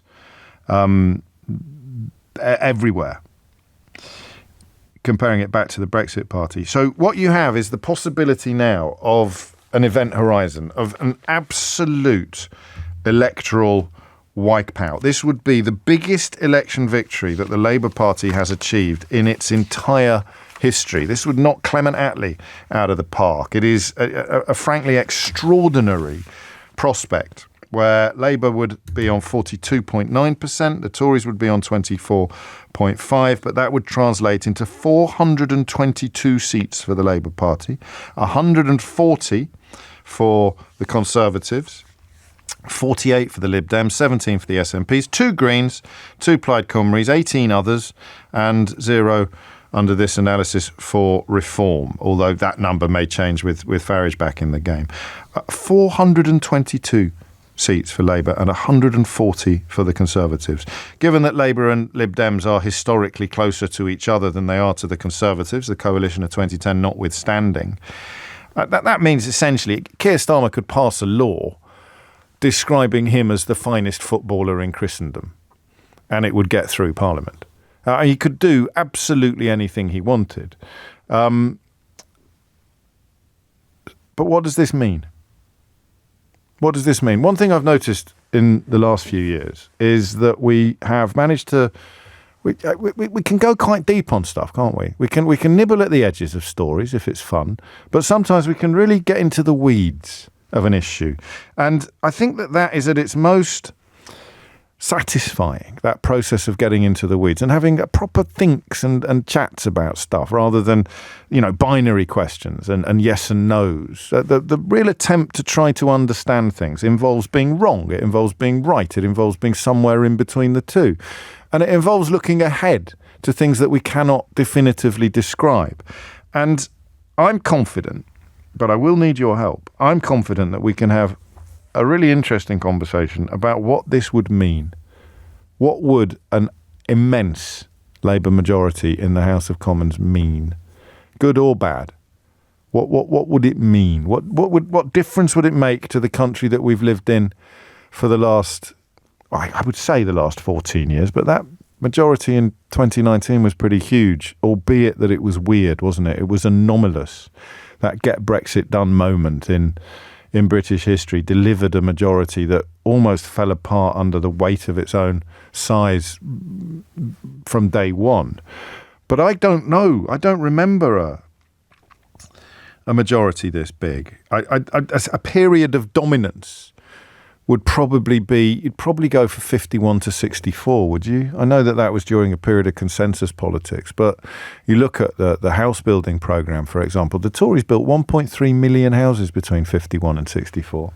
Can anyone tell that I've been helping one of my daughters with their A-level revision at the moment? I don't normally have these statistics at my fingertips. But a Labour majority of that size, I have no idea what it would mean. Indeed, if anything. So you tell me. Hit the numbers now. You will get through. 0345 6060 973. I don't know. While I'm on the subject, just quickly, Tim says, stop going on about electoral disaster for the Tories. You might actually persuade those that were not going to vote for them to give them a sympathy vote. They need and deserve to be annihilated, says Tim. Of course, I'd remind you, you're constantly welcome to tell me why they would be the only party worth voting for come the election. But I know what Tim means. I also worry sometimes that we might be encouraging lethargy by talking about the result, the election, as a foregone conclusion, regardless of how you're intending to vote. When the narrative becomes so compelling and so sort of what's the word for everywhere? Not omniscient or omnipotent. What's the other one that begins with omni? What is it? Come on. I can't do this on my own. When it's ubiquitous, yeah, that's it. Yeah, no, ubiquitous. When the narrative becomes compelling and ubiquitous, it possibly has a deleterious effect on proceedings. So you start thinking, well, there's no point me voting. I don't know how that's going to work. In fact, we may talk about that this hour as well. In fact, we will, because it's a fascinating question. Does the idea of an enormous Labour majority make you less likely or more likely to vote Labour? Because everyone talks a lot about Portillo moments, don't they? About there's hardly going to be. I don't know what the obvious Portillo moments would be, because they've all run away. They've all decided not to. Even Michael Gove has bottled it. But the idea of sitting there on the night of the 5th and watching some of the biggest beasts of the last few years be given their sandwiches wrapped in a roadmap by the British electorate, I think that's quite exciting. That's quite an attractive offer. It's quite an attractive invitation.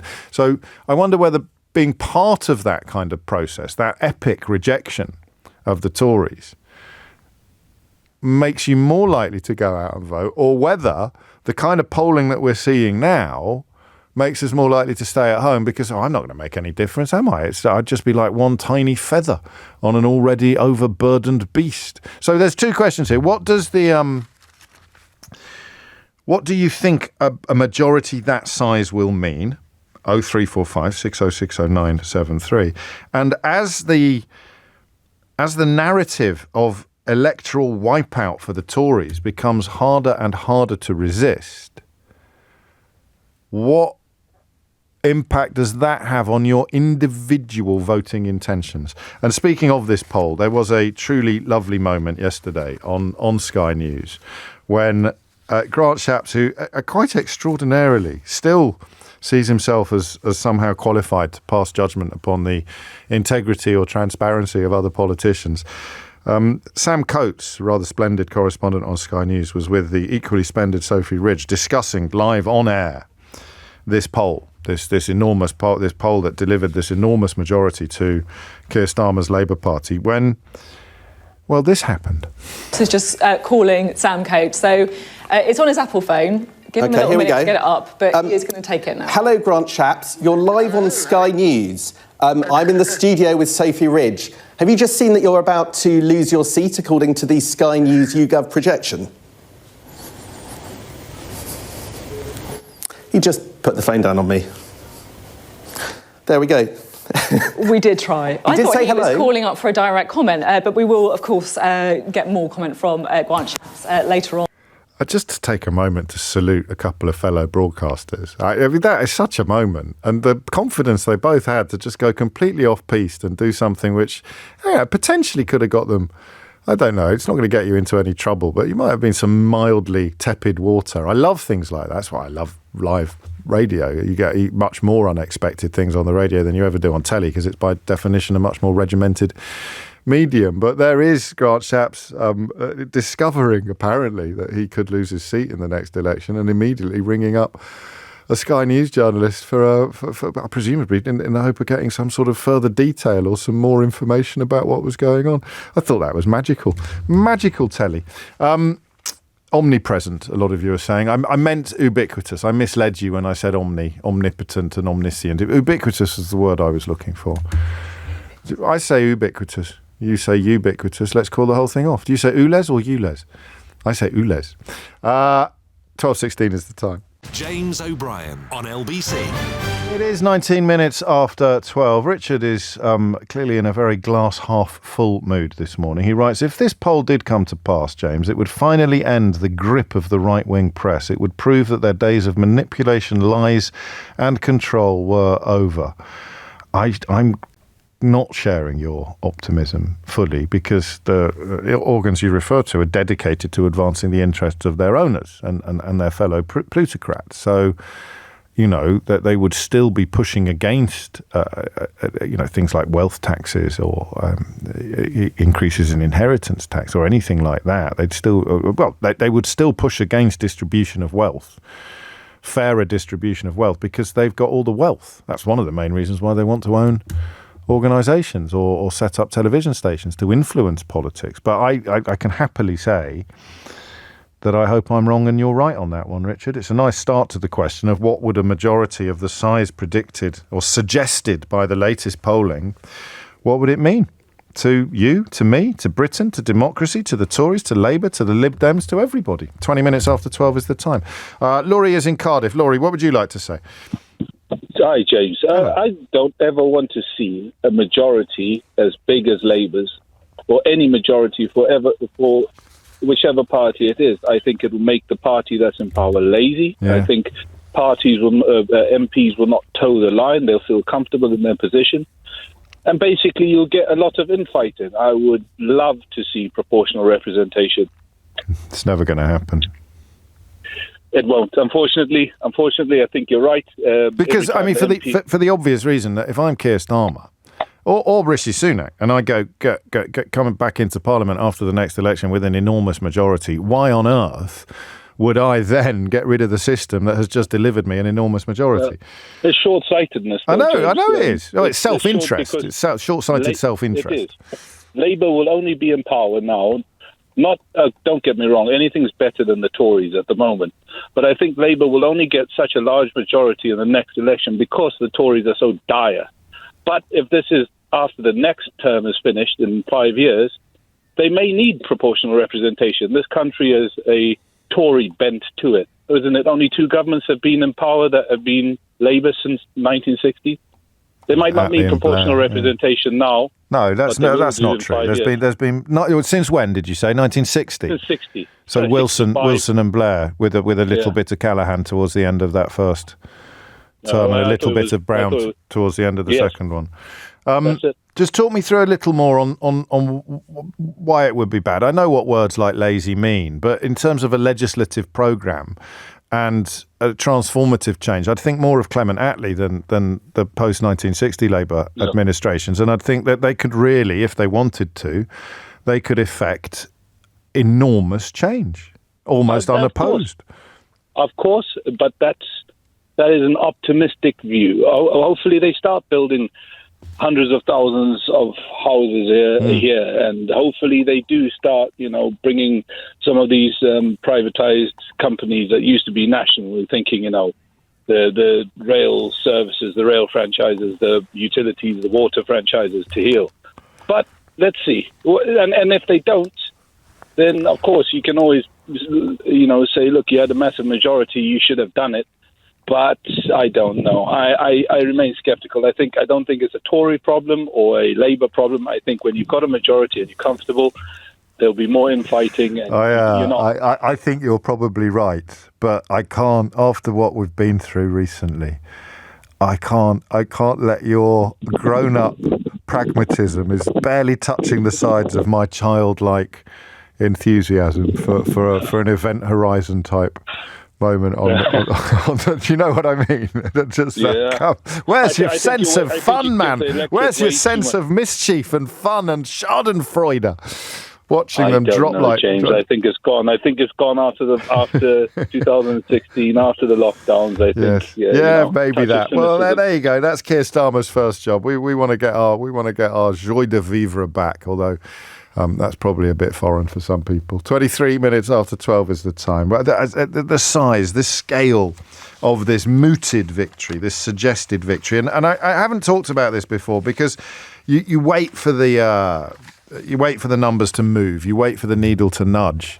But it isn't nudging. In fact, it's going in the other direction. And that despite Rishi Sunak and the Conservatives throwing everything at the electorate, it's still going in the wrong direction for them. And Labour haven't really done much. There are two arguments here. The first is the one I subscribe to, which is don't interrupt your enemy when they are making a mistake, or don't interrupt your enemy when they're sort of cutting themselves off at the knees. If you don't need to do anything, your enemy, but that, of course, turns it into what Laurie just described, a vote more against the other lot than for the lot you're voting for. So that's argument number one, that you don't interrupt your enemy when they're making a mistake, which I see some sense in. But the other one, of course, then is that if Labour get in, will we be really clear about what we expect from them? Because have they made a clear enough offer, a clear enough package for us to know, to be able to judge them by? I don't know, but I do know this. It could be an unprecedented result, and if it is, there will be unprecedented consequences. What are they? Rob's in Maidstone. Rob, what would you like to say? Well, it's going to sound a bit boring, James, but I realise that... So it's been a very exciting show. We need a bit of balance, Rob. All right, then. I lived in South Africa during the transition from apartheid to a democracy. So there is absolutely nothing wrong with a huge majority for a party in power as long as two conditions are in place. Yeah. The internal democratic processes in Parliament are held to, and the free press and the judiciary have their independence and can hold our politicians to account. Yes. And the reason I say that is when we first, post the 94 election, it felt like the country was pulling in one direction. In a single term, they sorted out a constitution, they sorted out the judiciary, they rebalanced the police force, they sorted out pensions, they started changing healthcare, all within the first 4 years. Yes. In the second 4 years, at the end of the second 4 years, is when we discovered that the corruption had started, because they started pulling away the things that held MPs to account. And they had the huge arms problem. Yeah. There wasn't proper investigation. And the hope that I have with the Labour Party is because I've listened to everyone from Darren Jones to Margaret Hodge talking about what we need to do in Parliament in terms of how the select committee reports are dealt with, about the level of transparency we need, about how we make sure that select committees are properly balanced. They were the only line of defence left, weren't they, under Johnson for accountability and scrutiny, partly because of the size of his majority. But you're doing the opposite of what Laurie did. You're saying that the size of the majority is mitigated by the calibre of the party with the majority. So all of the things we fear can happen when a majority is unassailable, you remind us, don't have to happen. No, and we know what happened. We watched what happens when the Conservatives tried to keep Owen Paterson in by changing the rules. Yeah. So what Margaret Hodge suggested is that they make the rules fixed. You don't allow the party in power to fiddle with them. You're paying rather more attention to proceedings than I am at the moment, Rob. I'm delighted to say it's not boring at all. I've been unemployed for a long time. Oh, I'm sorry to hear watching that. the Parliament I'm channel. sorry to hear that. But there it is. So actually, and this would be, I don't know whether, I mean, I would feel it was an antidote or a pushback against some of the worst excesses of the last few years, particularly between sort of 2019 and 2022, is that you actually rebuild or revivify the constitutional framework, the actual systems, the checks and balances that Johnson and Cummings were so contemptuous of. Yeah, and you have today when you played those clips earlier of journalists holding politicians to account, yes, it becomes more important the larger the majority is. Yeah, except that, and now we come back to the optimism of the fellow a moment ago saying that it would possibly break the stranglehold of the right-wing media.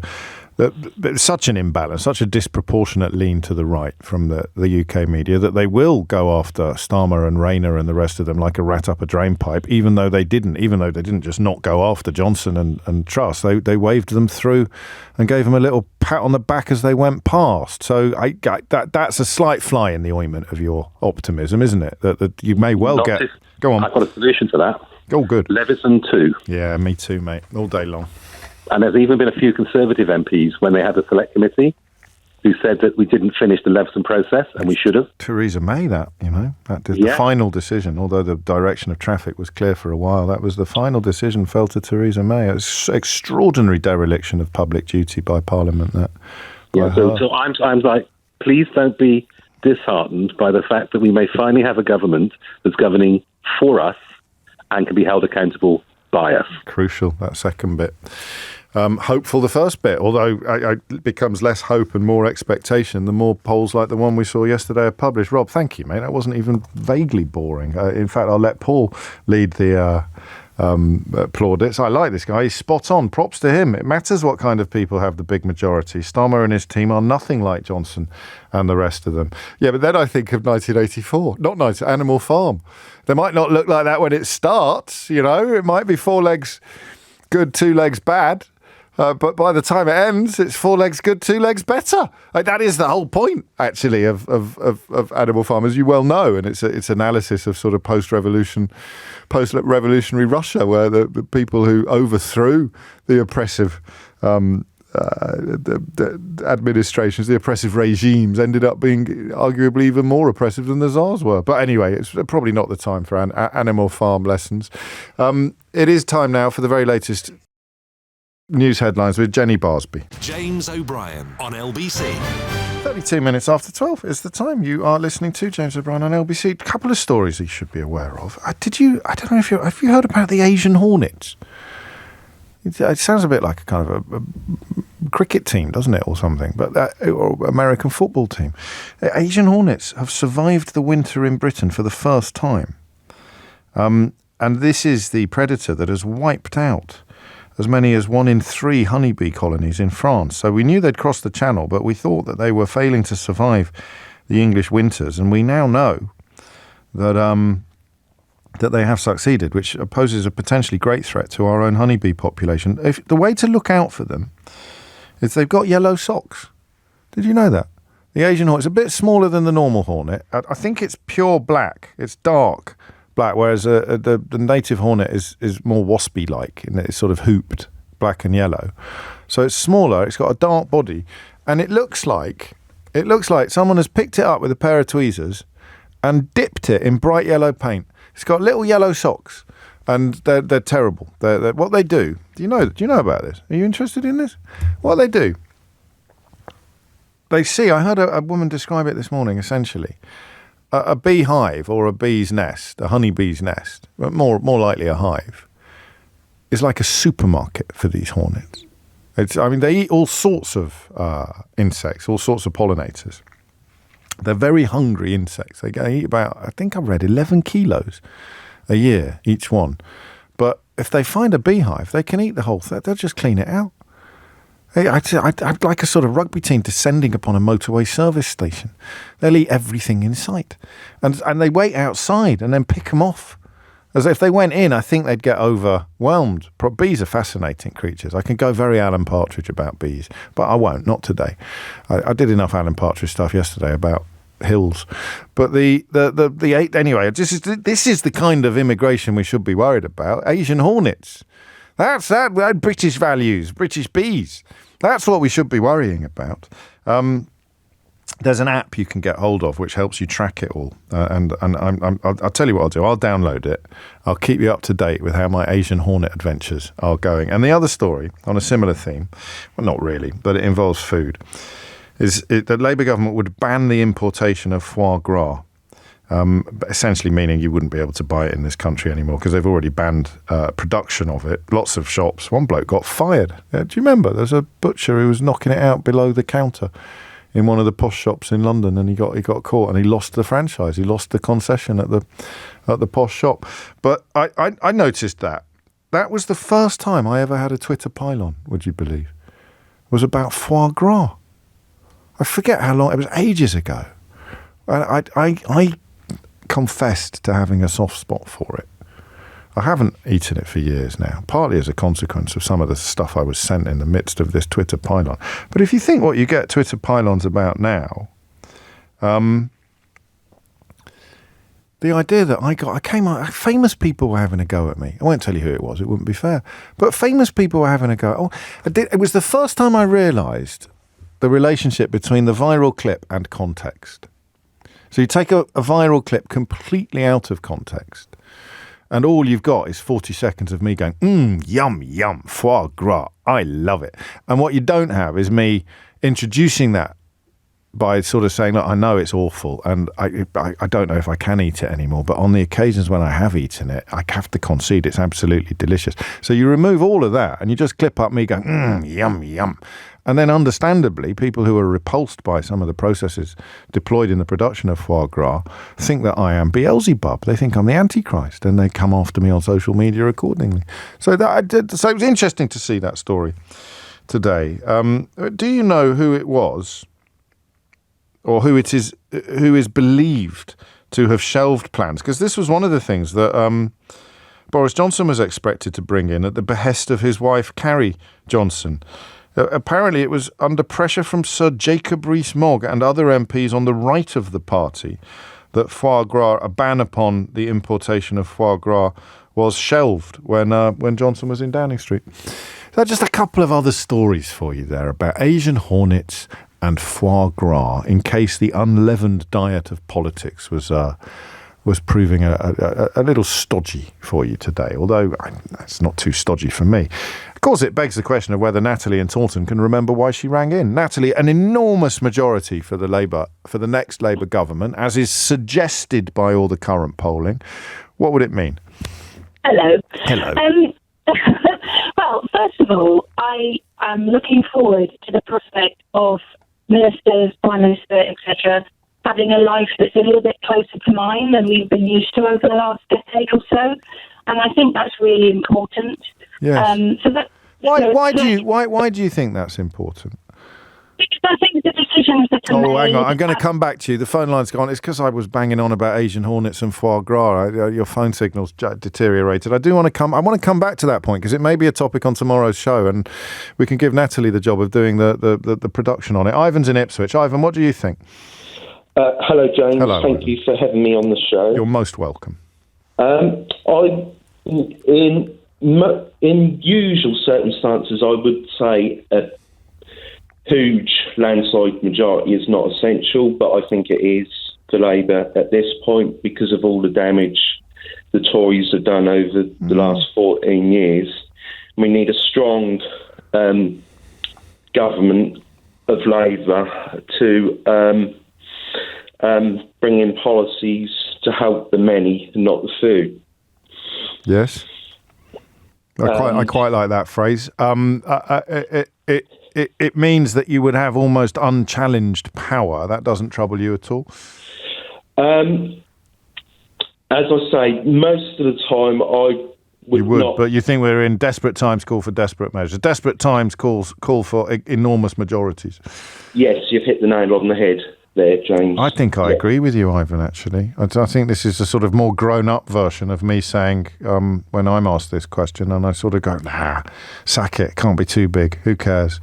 On we go. It's a more thoughtful thing, is that we've got some serious constitutional reparations to undertake, and in order to do that, and Starmer as a former DPP presumably has the appetite for this. I felt when he was doing the exchanges with Boris Johnson that his disdain for the contempt displayed by Johnson and some of his colleagues for parliamentary rules, I thought it was quite personal at times. So I hope you're right. Let's go back to Natalie. Before you move on to the meat of your call, just that little, because I never know, Natalie, on whether or not having somebody much richer than me in Downing Street matters, but you think it does. Yeah, hello. Yes, I think it does. I think it's a question of authenticity in terms of relatability, so that if somebody who is never had to worry about paying the rent or a bill in their lives is talking to me about coping with the rise in the cost of living, I'm just not going to take them seriously. What about Tony Benn back in the day? It's a bit before my time. Okay, well, he was a Viscount. He gave up his... Yes, I know, but he also did put that all behind him. I mean, he made a conscious choice. But he was never skint, is all I'm saying. No, of course not. Neither was Tony Blair. True. But I think the current crop are actually, you've got your Angela Rayner, your Jess Phillips. They speak with a voice that is much more relatable to the majority of people, I feel, in this country, who are making their way through, the recent issues that we've had with the economy. And I think it is, really difficult to believe that the current Prime Minister and the Cabinet have got any understanding of that at all. I'd be minded to push back a little bit and argue with you just sort of for the sake of it, or balance or whatever you want to call it. But actually, the way you expressed it and the examples or the people that I'm thinking of, because I'm sort of thinking of some of the people. Kemi Badenoch didn't have a particularly privileged upbringing, I don't think. Gillian Keegan, I don't think, had a particularly privileged upbringing, but they seem to be acting almost as ushers, if you like, for the epic. Yeah, unfairness that you described. They seem supremely untroubled by what troubles you. I think the fact that they had maybe they had an ordinary upbringing and they went down the road of the Tory philosophy actually says a lot. Whereas the people who've come through a more ordinary background and have stuck by that ordinary background, that to me shows actually more credibility. It's like Margaret Thatcher shook it off. John Major shook it off and wanted to aspire to something else. Yes. And tried to build that was part of their philosophy that they wanted. And Tony Benn coming back to him, he shook his off. It's all gone a bit Taylor Swift, hasn't it, this conversation? But you know what I mean? I do. It's more powerful when somebody from that kind of background becomes a figurehead for that group, and it's someone you can really take seriously and get excited about. Are you getting excited? I am. The other thing I'm excited about, which I think is more important, actually, well, not more important, but I feel is more, is that we are going to be the outliers as a nation. The rest of Europe is starting to elect right-wing groups, are becoming more powerful, and you look across the Atlantic and you've got populism at overdrive, yes. And we're not going to be that. We're going to be different. We're going to be the ones who actually have gone against that trend. And I'm really, really looking forward to that moment when I can look other people from other parts of the world in the eye and say, actually, what represents Britain is something else. It's actually a voice that is bucking that trend. It's been a while, hasn't it? It has been a while. It's been a really, really long time. And I'm really looking forward to that. That's a lovely analysis, if you don't mind me saying so. Because, the narrative is that nobody's really getting excited about Labour. They've just had enough of the Tories. But you remind us that they're not mutually exclusive. Not even slightly. No, even slightly. But you are genuine. So, and it's the personnel that you're excited by. Because, as you speak, the latest Labour kind of Twitter film or whatever the correct terminology is, drops in front of me, and it features, a lot of the heavy hitters, a lot of the big players doing a lot of smiling, but walking very purposefully for the cameras. And the lineup is what you're alluding to, that sense of both empathy born of familiarity to the lot of the ordinary person, coupled with consciousness of the need for serious change. That's going to be really interesting, Natalie, in the next month, whether or not more people follow you to a place of excitement and anticipation, isn't it? Well, no political party's perfect, is it? Absolutely not. It's just I can't say that during Purdah. I'll probably get into trouble. I was going to be sarcastic, but sarcasm probably doesn't work under Ofcom rules. No, I've always found it quite troubling when I've been, when I'm overseas or wherever it might be, because I'm British, people assume that I voted for Boris Johnson, and people assume that I voted for Brexit because of our system. Yes. And I've really struggled with that. And to have the other side of that coming towards me, of being able to say, well, actually, my country has done something different this time. My country has elected a man who grew up in a council house and is surrounded by people who have that understanding of ordinary people. And I think that's something that I will be a lot more prouder of being British than I have been for a very, very, very long time. Well, how nice to hear pride in being British defined by progress and decency rather than by performative obnoxiousness towards people born somewhere else.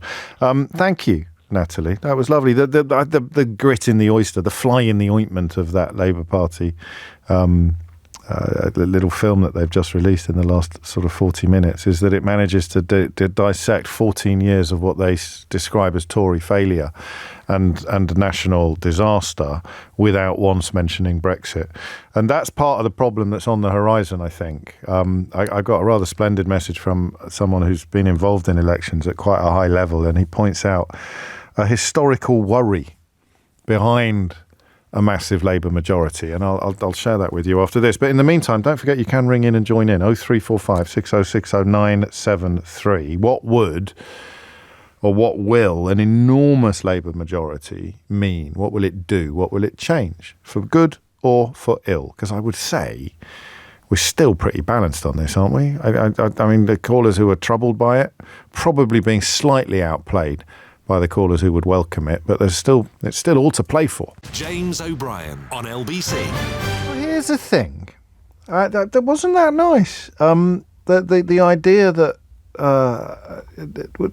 you can be a bit excited looking forward. It always happens towards the end of the programme. Increasingly as I get older, I'm a great believer that memory is finite.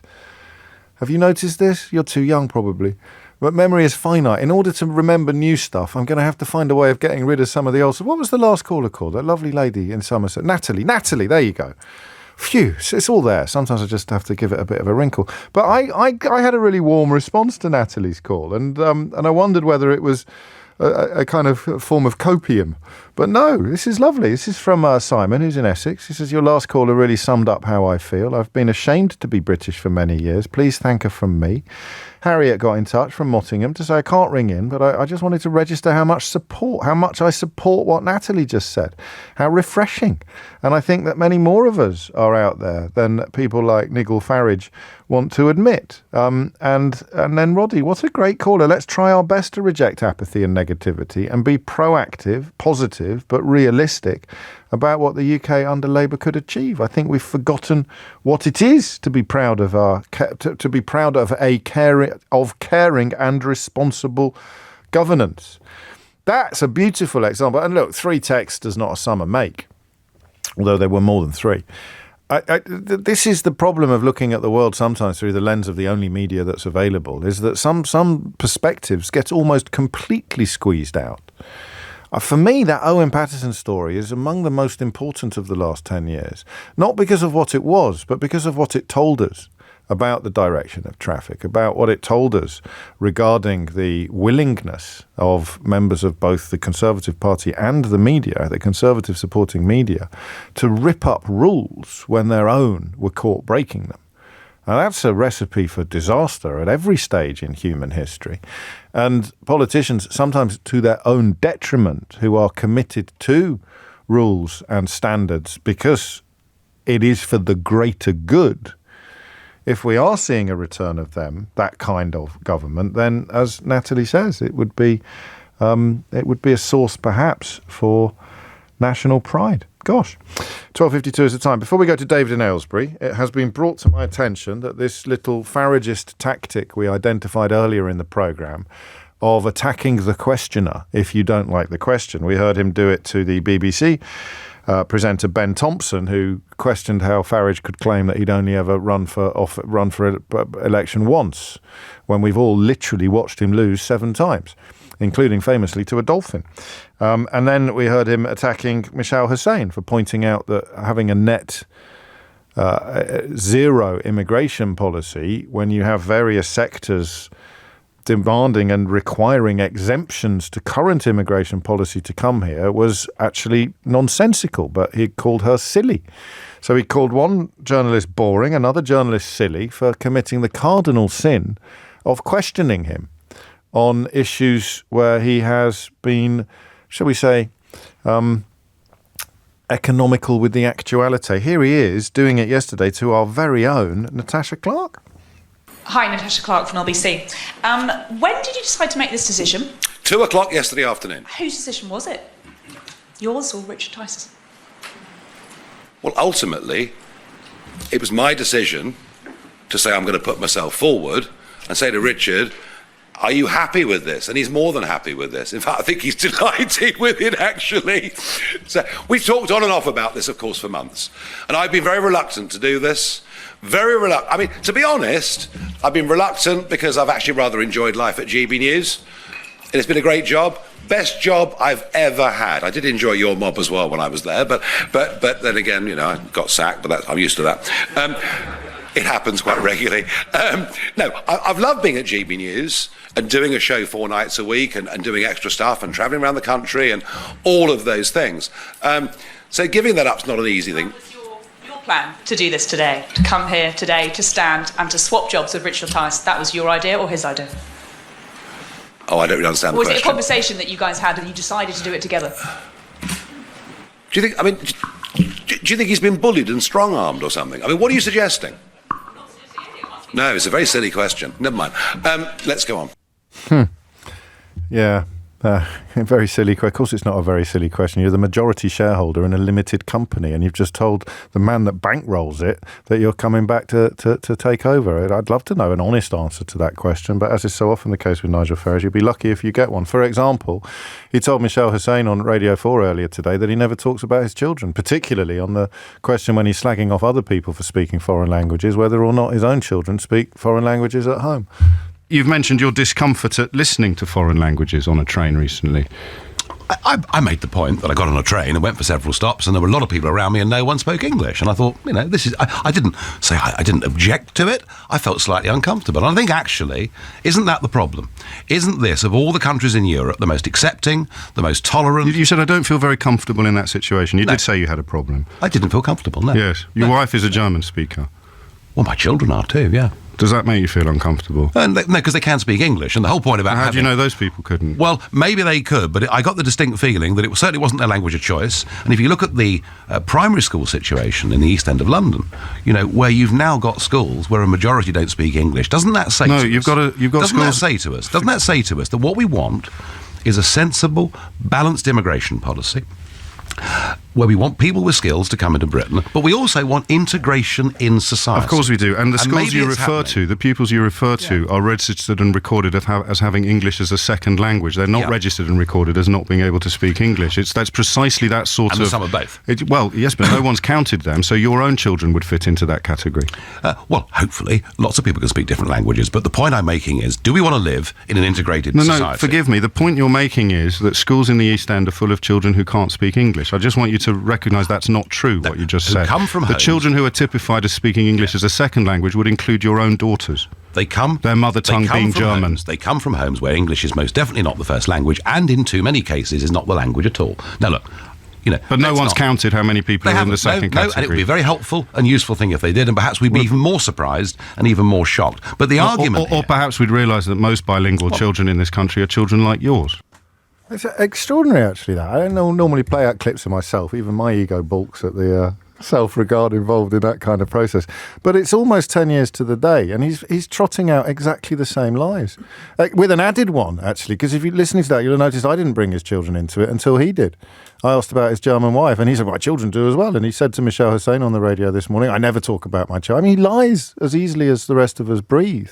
But it's the same lies. With an added dimension now, he's not even pretending that he wants people to come here and integrate. He wants net zero migration, and 10 years later he still gets away with it in using the same language, using the same nonsense, using the same tropes, and using the same, and I'm very confident in using this word, using the same blatant lies, with a new lie added today, of course, about his reluctance to talk about his own children when he couldn't wait to talk about them in that conversation, because he thought, erroneously of course, that it would somehow help him prove a point that he couldn't prove, because guess what? It wasn't true. And yesterday it was people in Oldham who weren't speaking English as opposed to people on trains.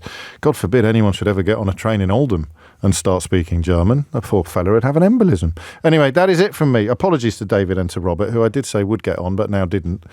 It's pretty bad, isn't it, to ring into a radio show and not make it onto air because the presenter's been playing out 10-year-old clips of himself.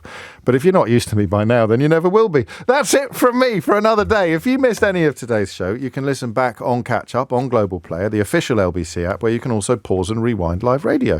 Download it now for free from your app store or head to globalplayer.com. Tom Swarbrick will be with you at 4, but now it's time for Sheila Fogarty. Thank you very much, James. James O'Brien on LBC.